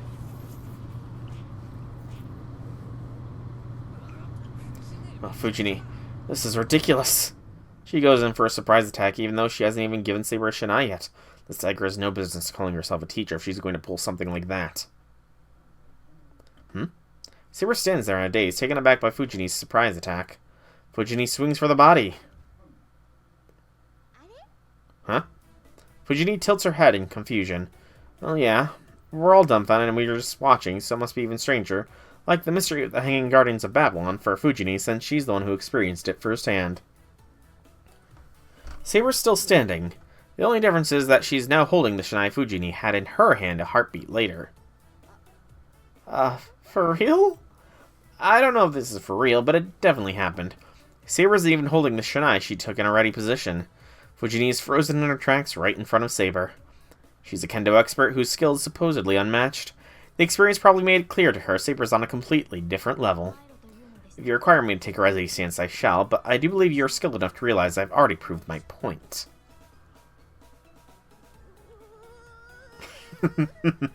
Oh, poor Taiga. Fujini staggers back and drops to her knees. The contest is over. Do you approve of me?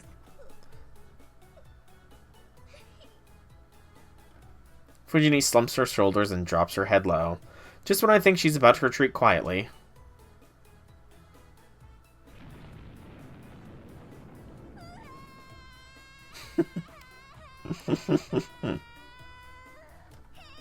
Some weird girl took Shiro away from me.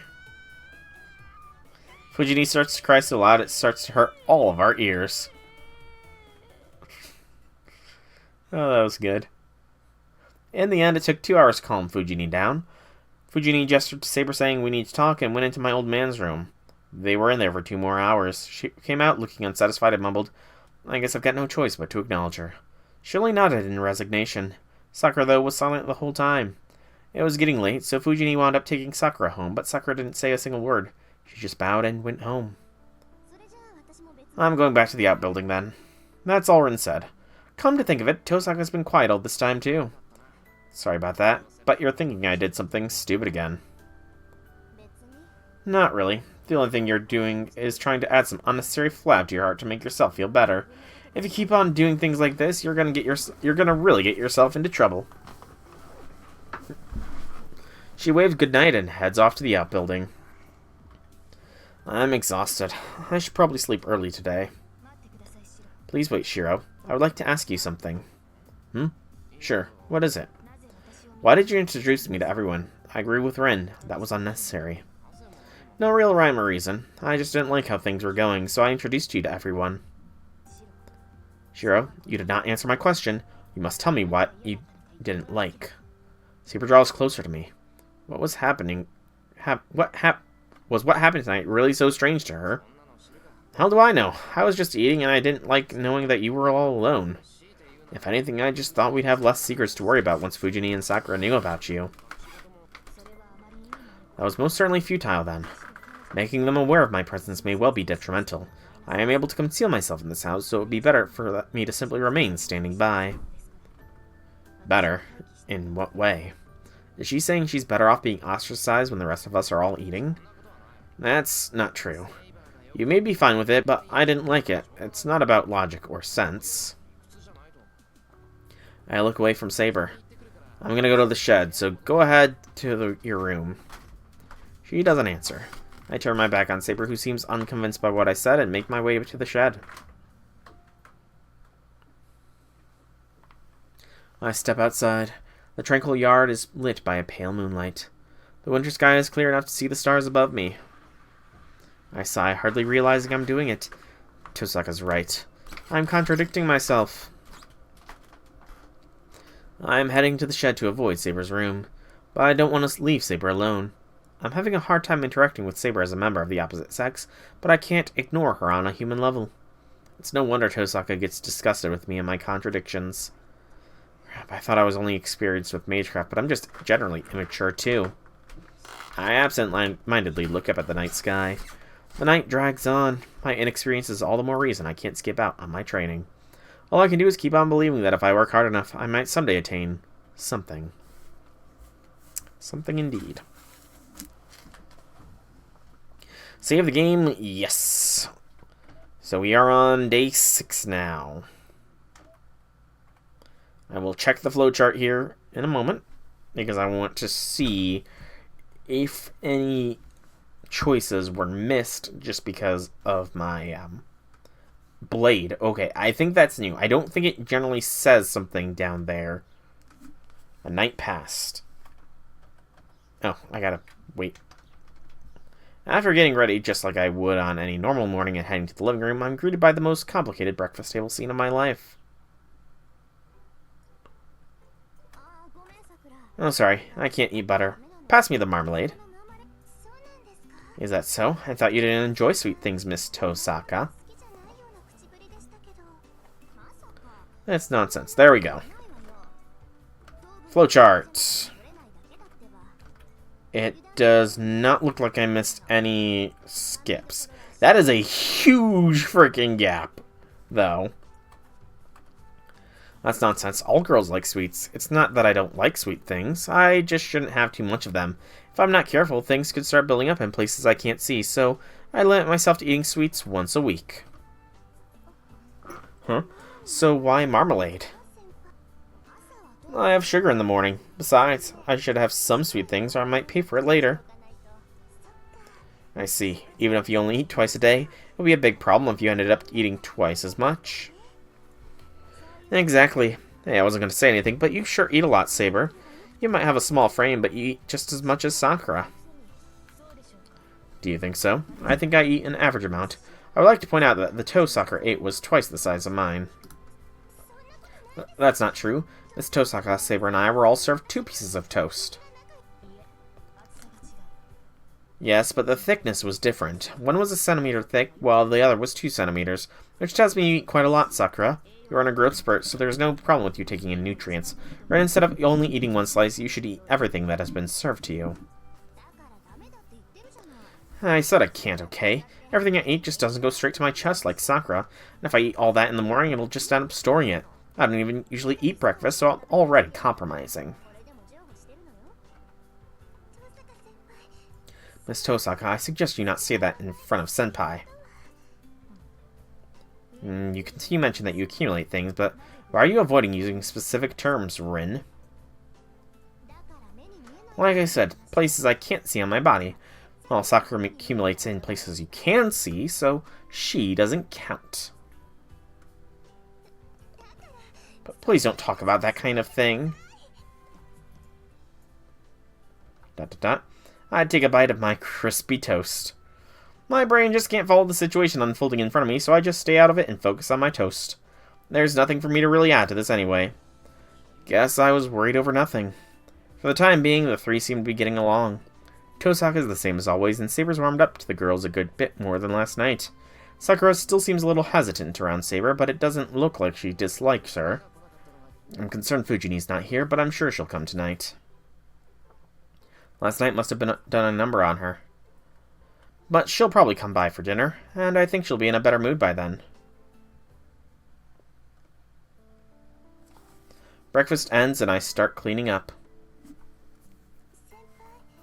Senpai, are you sure it's okay to leave the washing to you? Yeah, it's the least I can do, but you have to get going to your club, Sakura. Considering what happened yesterday, you should probably go. Yes, I'll go on ahead, Senpai. Sakura bows at Tosaka too and leaves the living room in a hurry. Now there is only the three of us. With Sakura gone, the people remaining all share a common secret. Well, I shall excuse myself as well. Please, call for me if you need anything. Bye, Saber. I'll look after Shiro, so you keep an eye on the house while we're gone. Yes, please take good care of Shiro, Rin. Saber bows quickly, then returns to her room. Well, there's nothing to do here anymore. So she's probably going back to sleep to conserve energy. Honestly, is fighting the only thing she thinks about? Probably. Of course it is, and you should start showing a little bit of motivation on that front, or Saber's going to lose patience with you. Her wounds may not be completely healed, but she's not the type to just sit around doing nothing for too long. There's a clicking sound. What Tosaka has to say worries me a bit, but she just turns on the TV. This is the news again. The TV plays the morning news. I just listen from the kitchen as I wash dishes, but it's the same story I've heard before. There was another gas leak incident in Shinto. What a stupid story. Stuff like that is happening here too. It's not just going on over there. What? Hold up. What Tosaka says, there is pretty worrying. Yeah. Tosaka, what do you mean by that? It's about people suddenly getting weak without any explanation, right? How people are passing out without warning, and then they end up hospitalized, even in a coma. There must be a lot of people affected by now. At least nobody's lives are in imminent danger. But I suppose that's all down to whoever's controlling this. What? Wait. Hold up. Is she saying that this incident isn't just happening a town over, it's happening here too? Unexplained comas. Good number of victims. Know what the main issue is. Tosaka, don't tell me you think a master did this. Who else? Come on, get used to it already. You're a master too, do you know? Okay, maybe so, but why didn't you tell me this before, Tosaka? Because there's no easy fix here. The master who casts the bounded field over school is third class, but whoever is causing these incidents across the whole town is first class. They're skilled enough to extract the power from people without killing them. While gathering energy that way may be slower, they're staying within the rules for mages, and they don't need to exert themselves to accomplish this. This master is stealing the life force from everyone in town, one of the simplest forms of magical energy, from a remote location. Can someone really collect magical energy from a distance? They must be a really skilled mage. Only a true great mage would be able to cast a net over two towns like Shinto and Miyama to absorb energy like that. Or maybe they looked into a superb spiritual site. Father mentioned that Fuyuki has a ley line, so if they build a base there, it could be easy to collect life forces. Or it could be both. Hold on, Tosaka. I didn't find any materials in Father's study about this, so if there's any, they'll be in the Great Master's study. I really don't want to go in there. The place is uninhabited and scary. Which would mean I might have to ask Kirei. No, I really don't want to owe him anything. Tosaka, hey! I try to get her attention, but she doesn't respond. Great, Tosaka's off in her own world. School. When we get to school, she's still distracted. The gate is packed with arriving students, beginning another typical day.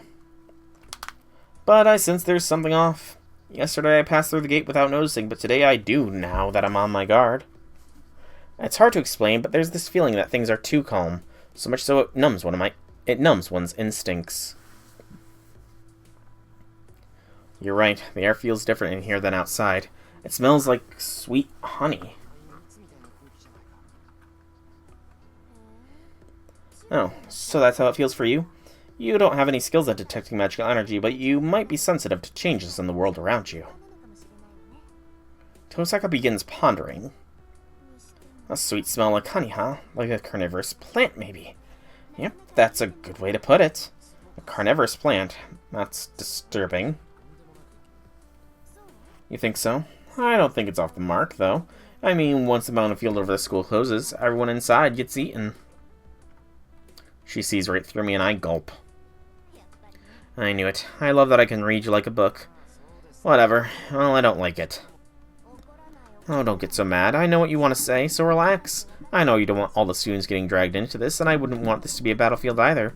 See? So there's only one thing for us to do. She's testing me.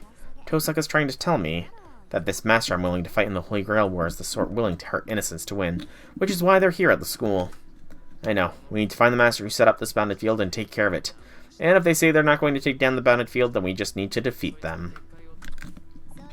That's right. Glad you got it. I'm going to go search for whoever set up this bounded field, so you go and check anywhere that seems suspicious. I've done some searching already, but I might have missed something, and it looks like you're good at finding singularities like this, so I'll let a specialist try his hand. Tosaka waves and runs towards the school building. Hey, don't just leave me hanging. What kind of places are suspicious, Tosaka? To quote you, anywhere in the air is sweet. You just need to find places that are nauseatingly syrupy and sweet. Tosaka yells her reply to me across the campus. And then she disappears into the school building. Oh, what the hell? Why would she need to run in there like that? Embarrass you. No. The bell for homeroom rings. That's why. She should have at least warned me. I clutch my bag and start running at full speed. After all that happened yesterday, I don't know what Fujini will say if I'm late. Nothing good, I'm sure.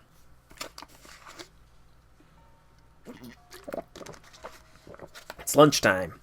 Temporary though this break from class is, students rush back and forth across the whole school.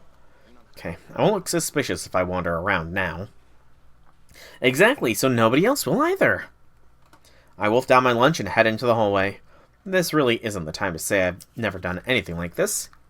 The war's already begun, so now I need to look for anything suspicious like what Tosaka was talking about in my own way. Guess the first place to look be wherever there is not usually anyone around.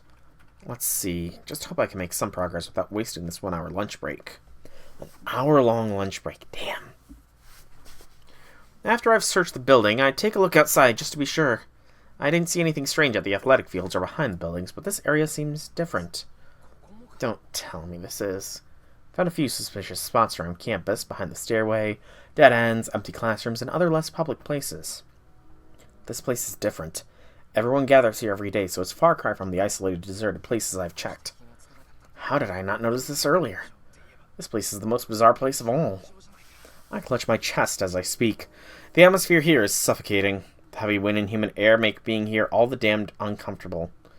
As soon as I realize what I'm smelling, I find myself getting nauseous. Tosaka said there should be base points for bounded fields. I don't know how many there are, but I think the first must be somewhere around here. If I'm right, there should be some inscription or sign of it somewhere. It's no use. I don't have the abilities to detect magical energy, so there is no way I can find any signs of a bounded field that has formed. I guess I have no choice but to report back to Tosaka. Oh, it's you. Looking for something, Amiya? Who's there? I whirl around when I hear that voice. There, standing in front of the Kyoto Club dojo, is Shinji. Hey, what a coincidence. I was actually headed that way myself. You didn't see it, did you? Shinji grins. Shinji Mato seems generally pleased with himself. See what? I didn't see anything around here. Ah, you did see it. I get it now. That's why you two and Tosaka were together. Yeah, teaming up with other masters is an efficient way to go. What? Shinji, don't tell me. Hey, chill, Amiya. It's between you and me. We shouldn't be hiding anything from each other. I don't know what the hell's following you around, but you've got forced into this shitty role as a master too, right? Shinji's so blunt about this, not even an ounce of hesitation. He's a master and not shy about it. Don't tell me you're a master, Shinji. That's what I've been saying. But hey, don't get me wrong, I've got no intention of fighting anyone. Sure, I'll kill anyone who tries attacking me, but I won't do anything if people leave me alone. See, we're a lot alike in that regard, aren't we? Shinji giggles. From what he's saying, it's clear he's a master, but... I'm actually surprised to learn you're a master, Amiya. So why don't we have a little chat? One shocked master to another. A chat. I don't mind, but what are we going to be chatting about? About what's going to happen, obviously. I already told you I have no plans to fight, but the rest of the participants sure do. So it'd be best for you to be ready. It'd be best to be ready for anything that might come our way, don't you think? It might be scary alone, but not so much if there's two of us. Is Shinji asking me to team up with him? Well, this probably isn't the best place to talk about this kind of stuff. Who knows who might be listening? Why don't we go somewhere else? Maybe we can talk at my house.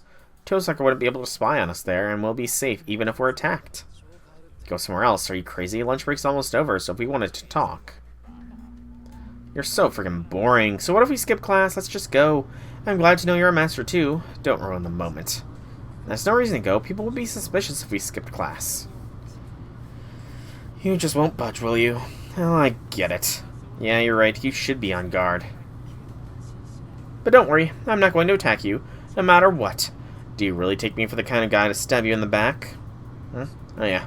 Well, I guess I shouldn't casually just follow you, huh? Well, whatever. You have a servant hanging around you too, so I'm not going to pick a fight with someone so dangerous.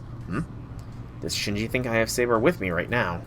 Actually, no. Shinji can't see the servant in the spirit form. That's why he thinks I have Saber with me. Just come on, if Tosaka finds out, neither of us will live to tell the tale. Shinji starts to walk away. I guess I have no choice but to follow him. I'm interested to hear what Shinji has to say, so at this point I should just give up on attending afternoon classes. Oh, Shiro. Shiro, Shiro, Shiro, Shiro, Shiro.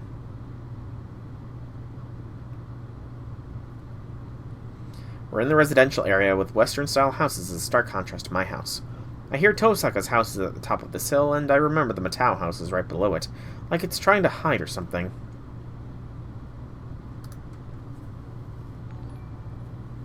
Hey, Zahak, welcome to the stream. Thank you for the raid. Happy things, happy things. The Matao house is still as impressive as I remember. I visited a few times during middle school, but I haven't been near it recently. I haven't been invited since Shinji and I drifted apart, and above all, Sakura doesn't like me coming here. Doing good? Good to hear, good to hear. It's daytime, but the mansion is dark. The whole place is designed so that sunlight doesn't get in, and there's not much in the way of lighting inside. There is honestly a decent enough chance of someone smacking into a wall if they don't know the layout of this place. This way, Amiya. I'm in the living room. Did the new rank-ups in some of the advanced quests? Yeah, I'm procrastinating on advanced quests myself. I don't know when he got there, but I hear Shinji's voice from the back of the mansion. Even after a year, I still remember my way around the house, so I'm able to find the living room easily enough. But new rank-ups. What new rank-ups? I don't remember anything about new rank-ups. There's nothing in the way of lighting, even in the living room. The curtain is pulled shut, blocking out the sun. Not a hint of artificial light either, so the place is dark and gloomy. Over here, Amiya. I turn towards the voice. There I see Shinji sitting on a chair and... okay. I vaguely remember seeing those. New servant data added. A woman with dark obsidian-like. Dark like obsidian standing behind him. Let me introduce her. This is my servant, Ryder. Okay, hang on. Hang on. Ryder? Dark as obsidian. Her dress? Maybe. But describing Ryder herself, dark like obsidian. Really, Shiro? Really? I am curious, though. Not that. I love how we just get... How much info do we get? We get so much info despite having just been introduced. Rider's master is Shinji Mato. She is a female.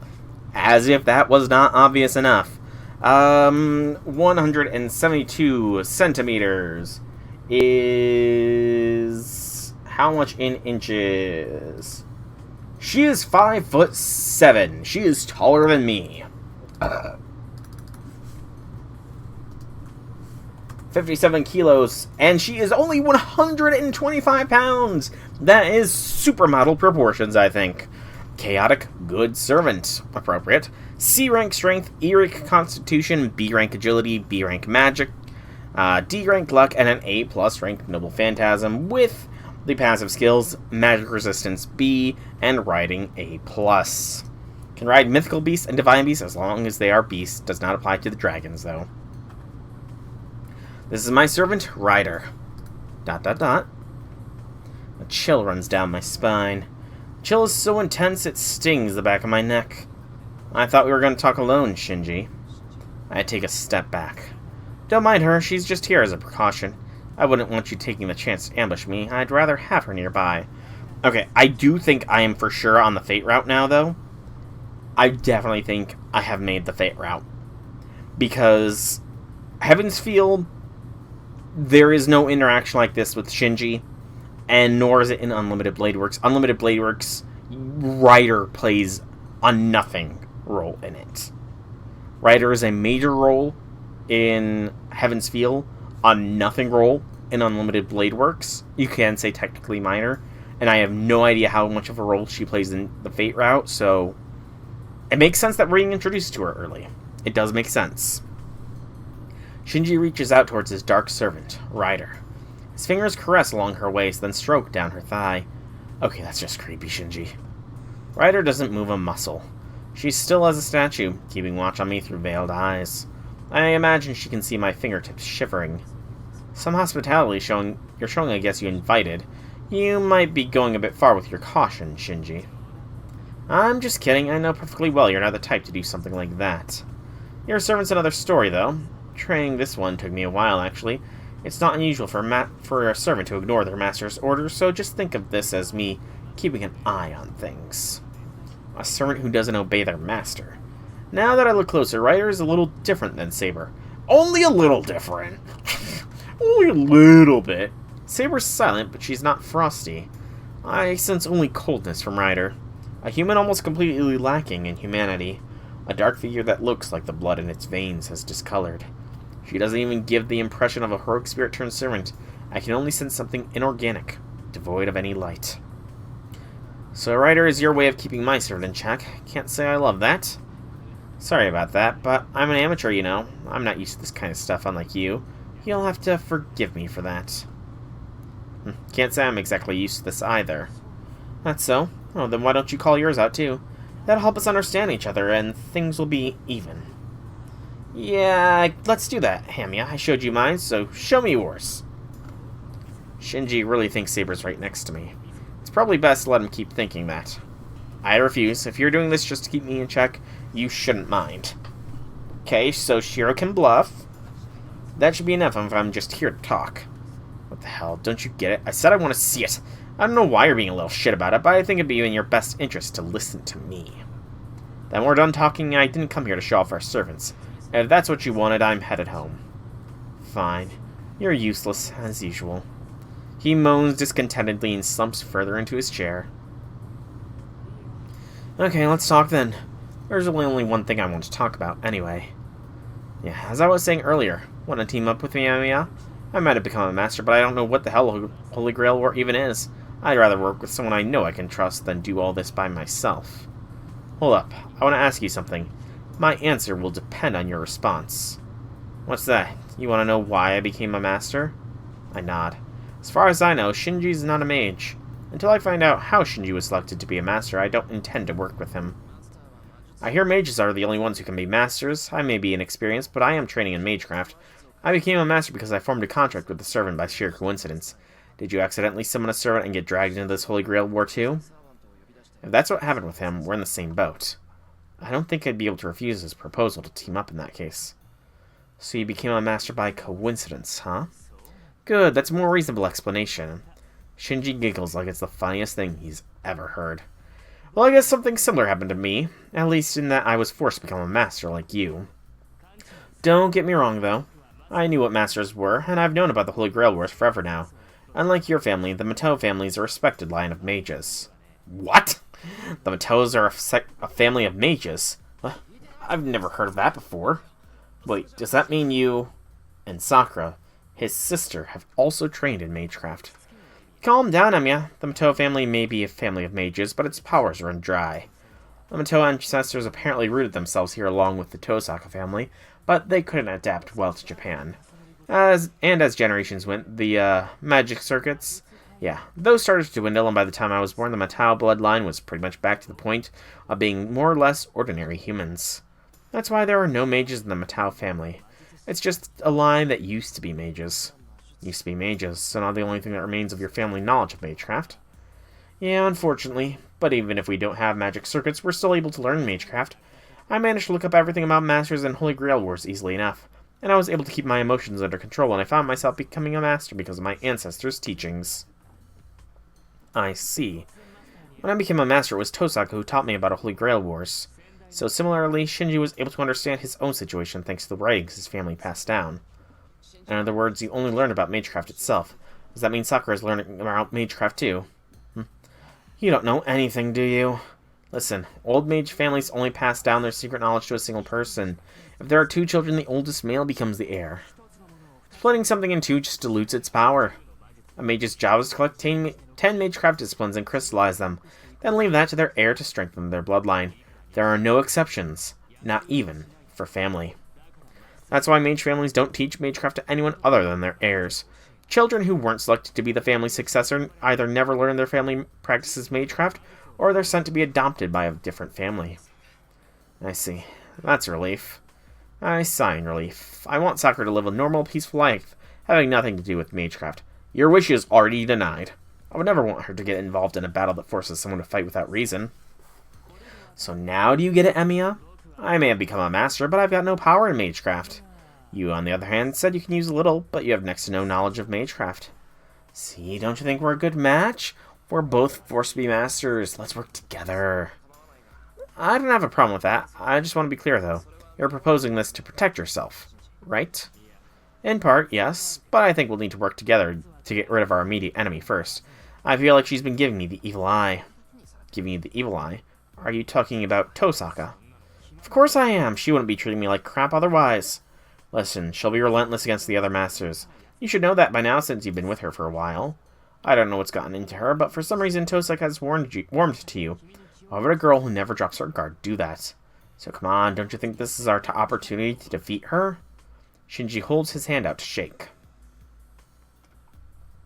I won't be a part of that. Actually, I can't. If Shinji really wanted to protect himself, he would have asked Tosaka too, not just me. Besides, do you know there's someone overseeing this Holy Grail War? Yeah, the priest at the church, right? I heard he was a survivor of the previous war, but I haven't met him.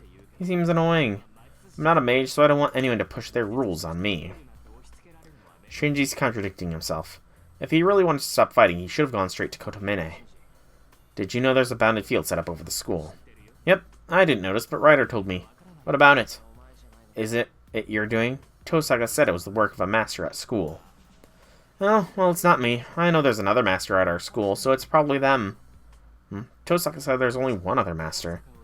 I wouldn't recommend just blindly trusting Tosaka. Either way, she's wrong.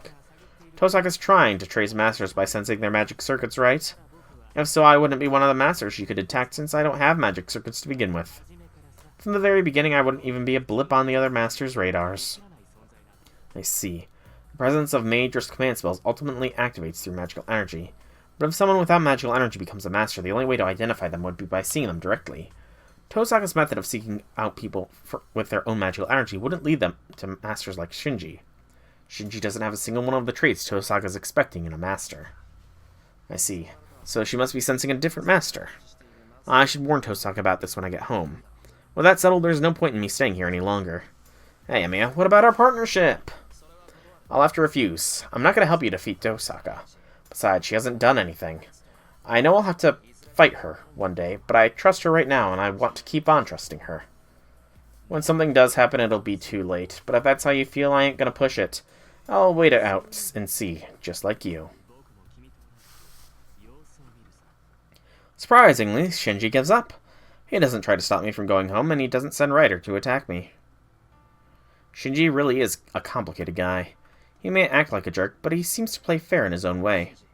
Hey Shinji, I know I'm harping on this, but does Sakura know about you? She doesn't, and I don't intend on telling her. I'm the heir to the Matao family. Sakura can just remain my little sister and be none the wiser. That'd be great. I don't want Sakura's life to change. Oh, fine. Since I'm her big brother, I should be thanking you for being so concerned about Sakura. Okay, let me tell you something good, Emiya. I don't know who it is, but if one of the masters has set up a nest for themselves in the temple... What? A temple? You mean Ryudo Temple? Yeah, according to my servant, there's a witch living in the mountains. She's supposedly collecting a bunch of souls, so things are going to get ugly if nobody does anything about her. If that's true, that makes 5 masters. If this witch is collecting a massive amount of souls, there's a high probability it's the cause of what came up in the news this morning. And that's all I got for ya. Ryder, Seamount, you're not to harm Emiya since he's on our side. Shinji orders Ryder, and she walks closer to me. Oh, well, that's... Don't worry about it. I'm responsible for your safety as long as you're in my house. It wouldn't do for you to get hurt or something like that. Ryder, you only have to see him as far as the front door. Once he's out of the house, he's not my concern, but treat him well until then. Yeah, Shinji is just using Shiro, so... Definitely on the Fate route here. For sure on the Fate route. So Shinji seems like he might have a bit of a role in this route. He has set our sights on Medea.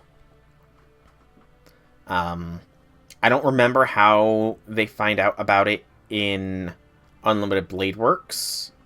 And they don't find out about it in Heaven's Feel. So... Okay. Interesting. Shinji is sicking us on Medea. Shinji retreats to the back room. I silently look towards Ryder. The black-garbed Ryder says nothing.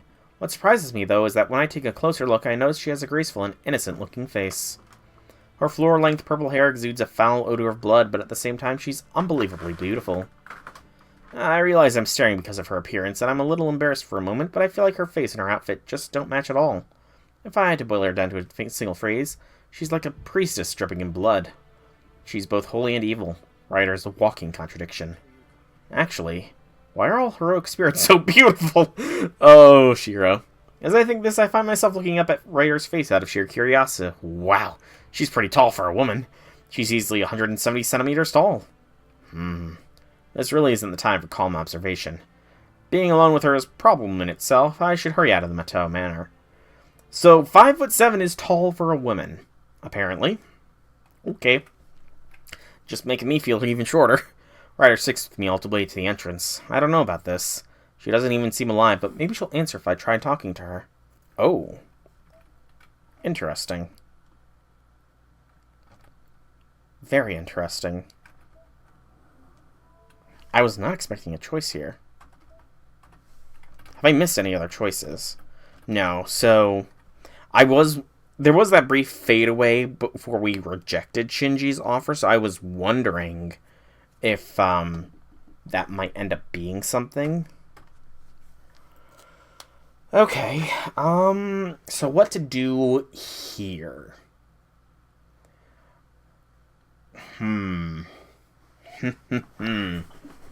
Decision. Stay away from danger or talk to Ryder. Trying to think. So, you love Ryder? Ryder is pretty cool. She definitely needs to get another, like, a summer form. But I know that's not happening anytime soon, so... We just have to contend with Gorgon, Medusa, and Anna. 5-star Summer Ryder sounds about right, though. That would sound about right. Excuse me. Anyways, speak with Ryder or stay away from danger? Well, Fate Route Shiro seems like the kind of guy to not have any sense of self-preservation. So I'm going to talk to her. Plus, there's also the fact that, so far as I've figured, all the servants have 2 routes in which they play major roles, and 1 route in which they play a minor role. And we know Ryder plays a minor role in Unlimited Blade Works, but a major role in Heaven's Feel, which leads me to think that Ryder will play a major role in the Fate route. Ryder, was what Shinji said earlier true?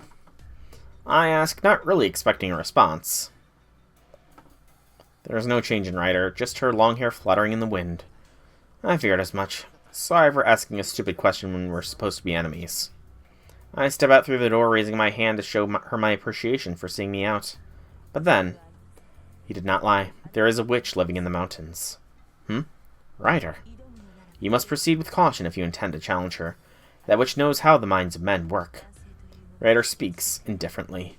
I realize her voice is drawing me in, and shake my head to clear it. Thanks for the warning. And take good care of Shinji. As you can see, he's a bit of a pain, but I hope you can protect him. I catch myself getting surprised, but I managed to reply. I guess that was funny because... You're a noble soul. I can see why Shinji warmed to you. She means Sakura. Ryder giggles softly, then disappears into the Matao house. Matao. I can never pronounce that properly. I walk down the hill and return to the intersection. If I walk towards the residential area on the other side, I'll be headed home, but... There's a master at Ryodo Temple, huh? That's about an hour's walk towards the mountain from here. The desolate mountain road eventually reaches the gates of Ryodo Temple. Ryodo Temple is a big temple up on the mountain. It's about the size of our school. The cemetery is large. The temple itself is a small world on its own, with about 50 training monks living on its grounds. The people in the town use Ryodo Temple for various purposes, but they also respect it as a sacred place that shouldn't be entered lightly. Now that I think about it, I haven't been to Ryodo Temple recently. I haven't been there since I stayed there for some mental training last summer. I know temple life is harsh during the winter, so I was thinking about visiting during winter break. What's a guy who got afternoon classes doing here? Speak of the devil, I ran into Ryodo Temple's heir, Issei Ryodo, on the road. Hey there. Is school over? Obviously. I don't have anything to do for the student council, so I was headed home. Is something wrong? You looked like you were staring up at the mountain. No, there's nothing wrong. I just felt like going home. Teachers would be out of a job if people like you just cut classes whenever they felt like it. Anyway, I'm curious why you're staring at the mountain. It's nothing, but can I ask you something? Has anything strange happened recently? Change is constant, but doesn't lead to a big dramatic developments. The mountain is always at peace, and peace is always the focus of daily life. Issei, I'm being serious here. How dare you? So am I! Yes, you are. Sorry to bother you. It's fine as long as you understand. I'd never kid around with you, Emiya. Issei clears his throat to calm himself down. Though I do have to report there has been a change. That said, I'm not entirely sure how to explain it. A change at the temple. Yeah, but not of the mountain. However, the situation has left everyone in the temple restless. You have a guest at the temple, and they're apparently an acquaintance of my father, but the awkwardness is because of them. She's a beautiful woman, which makes it a touchy subject. Honestly, I don't know why there's such a fuss over a woman. Omen, does Ryodo Temple have any nuns? No, but they've made an exception for her, and we're letting her use her room until the wedding happens. Well, she really is beautiful, so I have to admit, even I got captivated by her looks when I go out and fetch water from the well. What do you mean, an exception? Issei, hey, are you even listening? And apologies, this is why women are bad news. Reject lust, Issei. Calm down, Issei. The student council president mumbles some sort of sutra. I mean, to be fair, Medea is quite something. Hello? You okay, Issei? Adult Medea, to be specific. Or Medea. Again, that's another one I don't know how to pronounce properly. I'm quite alright. I'm just not as disciplined, so it's a matter of training harder. I can tell he's not listening. Issei continues to mumble, giving himself a pep talk, and disappears into the town's outskirts. By the time I get back home, the sun's almost setting. And just like yesterday, I'm the first one back home. Sakura and Fujini will probably get here soon too, and Tosaka will come home later on. I'll mention what I learned from Shinji after Sakura and Fujini go home. There's no point in talking in secret when those two are around. Having decided that, I better prepare dinner. Tosaka beat me with her cooking last night, and I need to do something to improve Fujini's mood. The secret ingredient to a great dish is time and effort rather than love. If I want to guarantee my win, I'll have to spend double the time I usually would on cooking. And so, here's what happened. I didn't lose, Tosaka. You're such a meanie. Let me reiterate, I'm not talking about the food's taste. According to you, tonight's dinner was the best you ever tasted, so why not share it with everyone? I don't think that's what you meant. You said you didn't want to eat the food Shiro made. I was only talking about breakfast. I'll eat dinner like everyone. And I made an arrangement to take turns cooking dinner, so what reason is there for me to not eat? If you don't like that, you're welcome to take my turn cooking tomorrow. So brazen. She strikes right at my weakness. Damn, I never imagined you were such a bad student.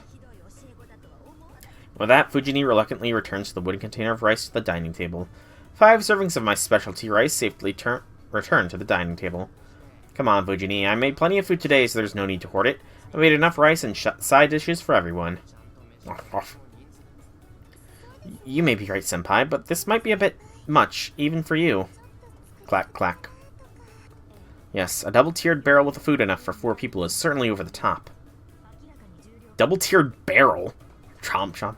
It's not a barrel, it's a round wooden container for rice. The main dish is rice today, so I made extra. If we have any leftovers, I'll make them into rice balls for lunch tomorrow. Now, can I get on that lunch thing? I don't like fried rice made from leftover rice, but this is exceptional. There's all kinds of stuff in this rice. What's inside? This is basically mushroom mixed rice, correct? Instead of using bean curd, you mixed in yuzu citrus to make it aromatic. Such detail. Fine, I'm gonna eat this all by myself. Just you watch. Fujini must have given up monopolizing the wooden container of rice, but she starts to shovel food in her mouth with alarming speed. The moment her rice bowl is empty, she thrusts it out, requesting another helping. Yuzu is a type of bean, is it not? That's fine, but you don't really need to rush. There's plenty, Fujini. Don't mind me. I'm just gonna eat all the food that you made, Shiro. I won't be letting some stranger who just barged into our lives eat any of this food. Fujini snatches the rice bowl. I really don't get it. It's a citrus. Ah. Sakura laughs uncomfortably, Tosaka looks exasperated and ignores Fujini, and Saber just sits, eating her food. I worked pretty hard to make all this, but it's looking like that might have backfired. The dinner, which I intended to make Tosaka admit defeat, ended up boisterously thanks to Fujini's eccentric behavior. I'll be headed home, Senpai. Yeah, Fujini, get Sakura home safely. Yeah, I know. Don't worry. Fujini takes Sakura's hand and they go. What? You're looking at me weird, Shiro? Of course I am. No normal person could even move after eating so much. You think so? I felt a bit full, but it was fine after I finished eating it all. And the problem is that Taiga doesn't realize that people have limits. You can't really expect something like that from a wild tiger. Hopefully we can try to keep her contained so she doesn't run wild in polite society. See you tomorrow. Don't stay up too late, too. What kind of flavor does yuzu have? Yes. Good night, Senpai. Yep. Night, Shiro. Is it sweet, sour? No idea. Fair. I see the two often go back to the living room. I mentioned I had something to tell them after dinner, so Tosaka and Saber are sitting in the living room looking serious. Good work today. So what did you want to tell us? It's about the other masters. There's something I want to tell you two. Saber's brows furrow slightly. As a servant, her life is focused on combat rather than a peaceful daily routine. I still don't think her wounds have completely healed. Even with her healing powers, the chest wound Lancer's noble phantasm inflicted won't heal quickly. With that in mind, I hesitate to tell him about Shinji. I'm the same as Shinji. I'd want to avoid fighting as much as I can. I don't think it's right for a young girl like Saber to wield a sword. Good Lord, Shiro, you are a...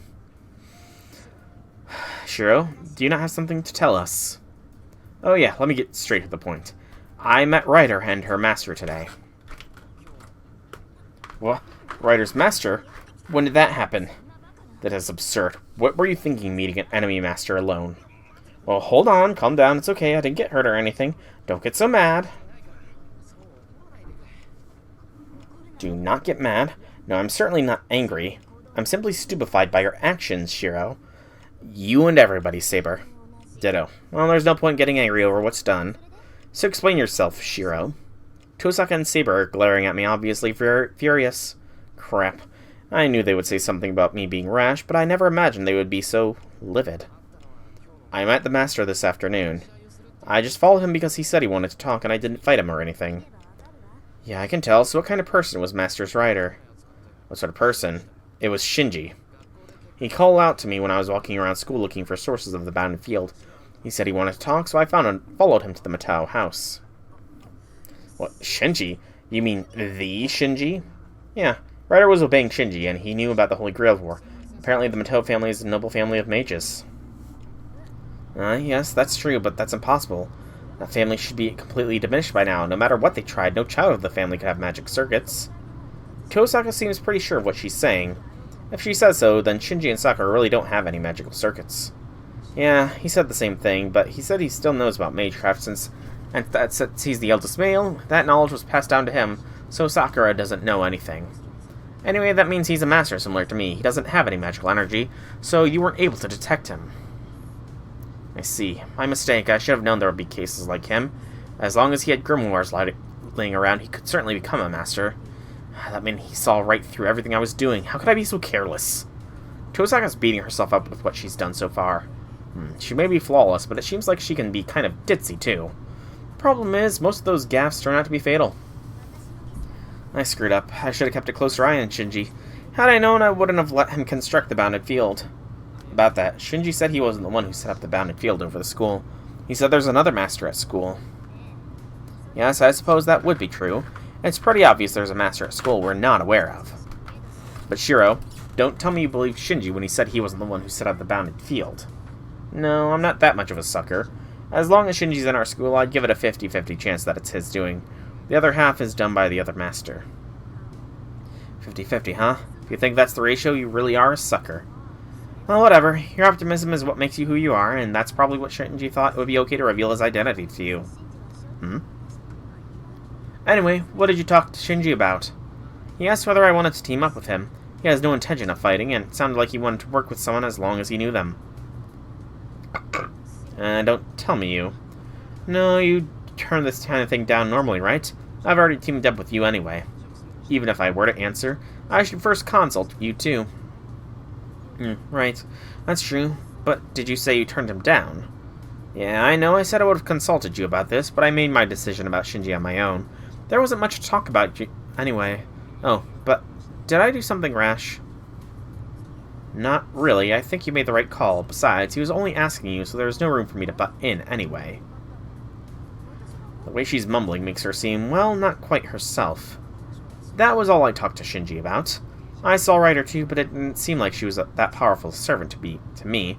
She's definitely not like Berserker, and she didn't seem as intense as Lancer. Ryder seemed decent. If Master felt that way, then it's likely true. But a servant's true power is determined by their noble phantasm. Until we know who Ryder truly is, please do not let your guard around her, Shiro. Turning him down outright is a bad call? Well, yeah, of course, it's Shinji, so... No clue which hero Ryder is. You know Lancer and Berserker obviously look like heroes, but Ryder didn't have the same aura. It felt like she was different from typical servants. Different from typical servants, you say? I do not quite understand, but do you think you'd be able to explain Shiro's discomfort, Rin? Oh yeah, I guess I understand, at least logically. You see, the Master influences which heroic spirit is summoned as a servant, so because of that, Master and servant tend to be similar. For example, if the Master is a noble person, they'll summon a heroic spirit of similar disposition. On the other hand, a deeply scarred, traumatized person is likely to summon a servant with similar experiences. Well, Shinji didn't know Shiro was vulnerable, though, is the thing. If Shinji knew that Saber wasn't there, then Shiro would probably be dead. So that's probably why Shiro felt something off from Ryder. A master with a twisted personality might summon a vengeful ghost close to a heroic spirit, rather than a hero. A vengeful ghost close to a heroic spirit. Is that what you meant before? Yeah, I know, you're just saying it logically speaking. That's right, a tyrant who enjoys the sight of blood and does not think twice about killing. There are plenty of heroes turned famous only for their brutality, so it wouldn't be a surprise for someone like that to become a servant as well. Is that true? Now that I think about it, I smelled blood on Ryder, but I didn't get the impression she was a bloodthirsty murderer. That's all I have on Ryder. There's one more thing, and this might be the most important point. According to Ryder, there's apparently a master in Riedo Temple. Someone is collecting magical energy from everyone in town. What do you think of that? Riedo Temple? Are you talking about that temple on the top of the mountain? Yeah, that's the one. Do you know anything about it, Tosaka? Actually, not at all. I've never been to Riedo Temple. I don't know what kind of master would be up there, but a normal one wouldn't think to set up camp in a desolate place like that. Yeah, I was pretty surprised when I heard there was a master at Riedo Temple. Being there might not draw too much attention, but there's a ton of monks living at the temple. We would definitely hear about it if they pulled something strange. I don't buy it. Even if it were true, Riedo Temple is way out of the sticks. If they were to cast it across Miyama and Shinto, that would be powerful magic, but a waste of magical energy. Even if they collected magical energy from such a wide range, executing such a large-scale magecraft would be impossible. Tosaka thinks for a moment, looking troubled. I'm relying on her experience here, so I can't interrupt her. Actually, Shiro's story is plausible. If that master is able to take hold of the temple, they would likely be able to execute magecraft of that caliber effortlessly. Do you know about Riedo Temple, Saber? I haven't taken you there yet. Have you forgotten, Shiro? I participated in the previous Holy Grail War. I know this town very well, and I know that about the ley lines that formed at the temple. A ley line? Hold on. That's what's at my house? Why would there be two ley line centers in one area? I don't know why, but that temple is a sanctuary for mages. I hear all lifelines in this area flow towards the temple, so it's the perfect place to collect souls. A mage would simply have to tap into its natural flow to collect the life force from the whole town. Then, that's the first I've heard of it. But it's true. It would certainly be possible for someone to steal life force from the entire city. So that area is spiritually powerful, right? That's just obvious. Otherwise, people wouldn't have built a temple up there in the first place. Of course, you don't have to tell me that. I figured as much. Temples and shrines have traditionally been built where there are gods to protect the town. Monks do not pray to the gods and Buddha to offer people blessings. Instead, their job is to steal up any areas that people believe are unlucky to ward off calamity. So based on that, it's no surprise that the mountain where Riedo Temple is located is a special place. I'm probably going to be ending this soon, because I'm getting very dry-throated, dry-mouthed. Hey, don't tell me you thought Riedo Temple was just there for show. What's wrong with that? I just thought it was some temple because there aren't any practicing thaumaturgists. Practicing thaumaturgists? What's that? There are people who help spirits go to heaven by means other than sutra readings, worship, or prayer. An enlightened person can pull it off with just Shinto and Buddhist rites, but monks who aren't experienced are able to reach that level, so they add their own personal powers to cast spells just like us. There's an organization for those people here in this country. I don't know much about them, though, since they're nothing like the Mages Association. But more importantly, we should focus on the temple. If that temple's built on a ley line, masters would jump at the chance to seize it at the earliest opportunity. So why would other masters overlook it? Because Riedo Temple's there. It's under surveillance, so it wouldn't be abused. Excuse me. All the monks are real priests in training. They're not outliers like us, so it'd be easy for a master to cajole people like them. Excuse me. No, that is incorrect, Rin. It would indeed be easy for a master to gain control of that temple. The mountain is surrounded by a bounded field, which proves problematic for masters. A bounded field that would be trouble for us. Yes, some sort of thaumaturgy is at work which removes everything other than natural spirits from that mountain. It does not affect humans, but servants are quite vulnerable to it. It gets rid of everything other than natural spirits. Does that mean servants can't set foot on the mountain? It's not impossible, but our abilities will likely be considerably weakened. It's like receiving command spell orders to not enter that place. And how is the master at Riedo Temple able to maintain their servant up there? In fact, the temple itself is not under the bounded field. I also hear that it works like a boundary which protects the temple. A bounded field just repels everything approaching from the outside. It has no other function. So once you're inside, there's no thaumaturgy that controls servants. But that's weird, enclosing the temple like that would cut off the ley line. There should be at least one pathway in, or it wouldn't be a central point. That is right. If you think in terms of the temple, it cannot refuse visitors approaching by the way of the main entrance. Following this logic, it is my understanding that the main road leading to the temple does not have a bounded field cast over it. The main gate is the only place that does not have the power to command servants like us. I see. I guess that's logical. If all gates were completely closed off, the air inside would grow stagnant. So there's one main gate. That is all I can tell you. So please draw your own conclusions. If you have determined there is a master present, then there is only one thing to do. I know what Saber wants to say. Her eyes are telling me that since we know the enemy's location, we just need to attack. But I'm going to pass. It feels like a trap, and honestly, I don't want to make a move based only on the information we have now. If going to the enemy's own base, we should wait until we know what sort of servant they have. That is unexpected. I thought you'd be the first to suggest fighting. Insult me if you want. Archer's not back to his full strength, so I'm going to remain a spectator for now. Understood. Then, Shiro, let us head over to the temple by ourselves. Saber is matter-of-fact about it, but I'm... Okay, I think at this choice is going to be where I called the stream here. So I think fight is the right choice to go. I will be choosing fight because we are going along with Saber, but I've been going for about 2.5 hours. My mouth is dry and my throat is starting to hurt, and I have to DM D&D tomorrow. So I kind of need my voice to be fully functional. But next Friday we will be back with more FSN, where we will see what the fate route goes. Oh yeah, I've already went through like a bottle and a half of water here, so yeah. I'm gonna save here. Yep, okay. Alright, but let me just check the flowcharts. I did not, there is no split route choice here. But so for now, I've been Solar Dragon. Thank you all so much for coming out. I do hope you enjoyed. If you did, leave me some feedback in whichever way you so see fit.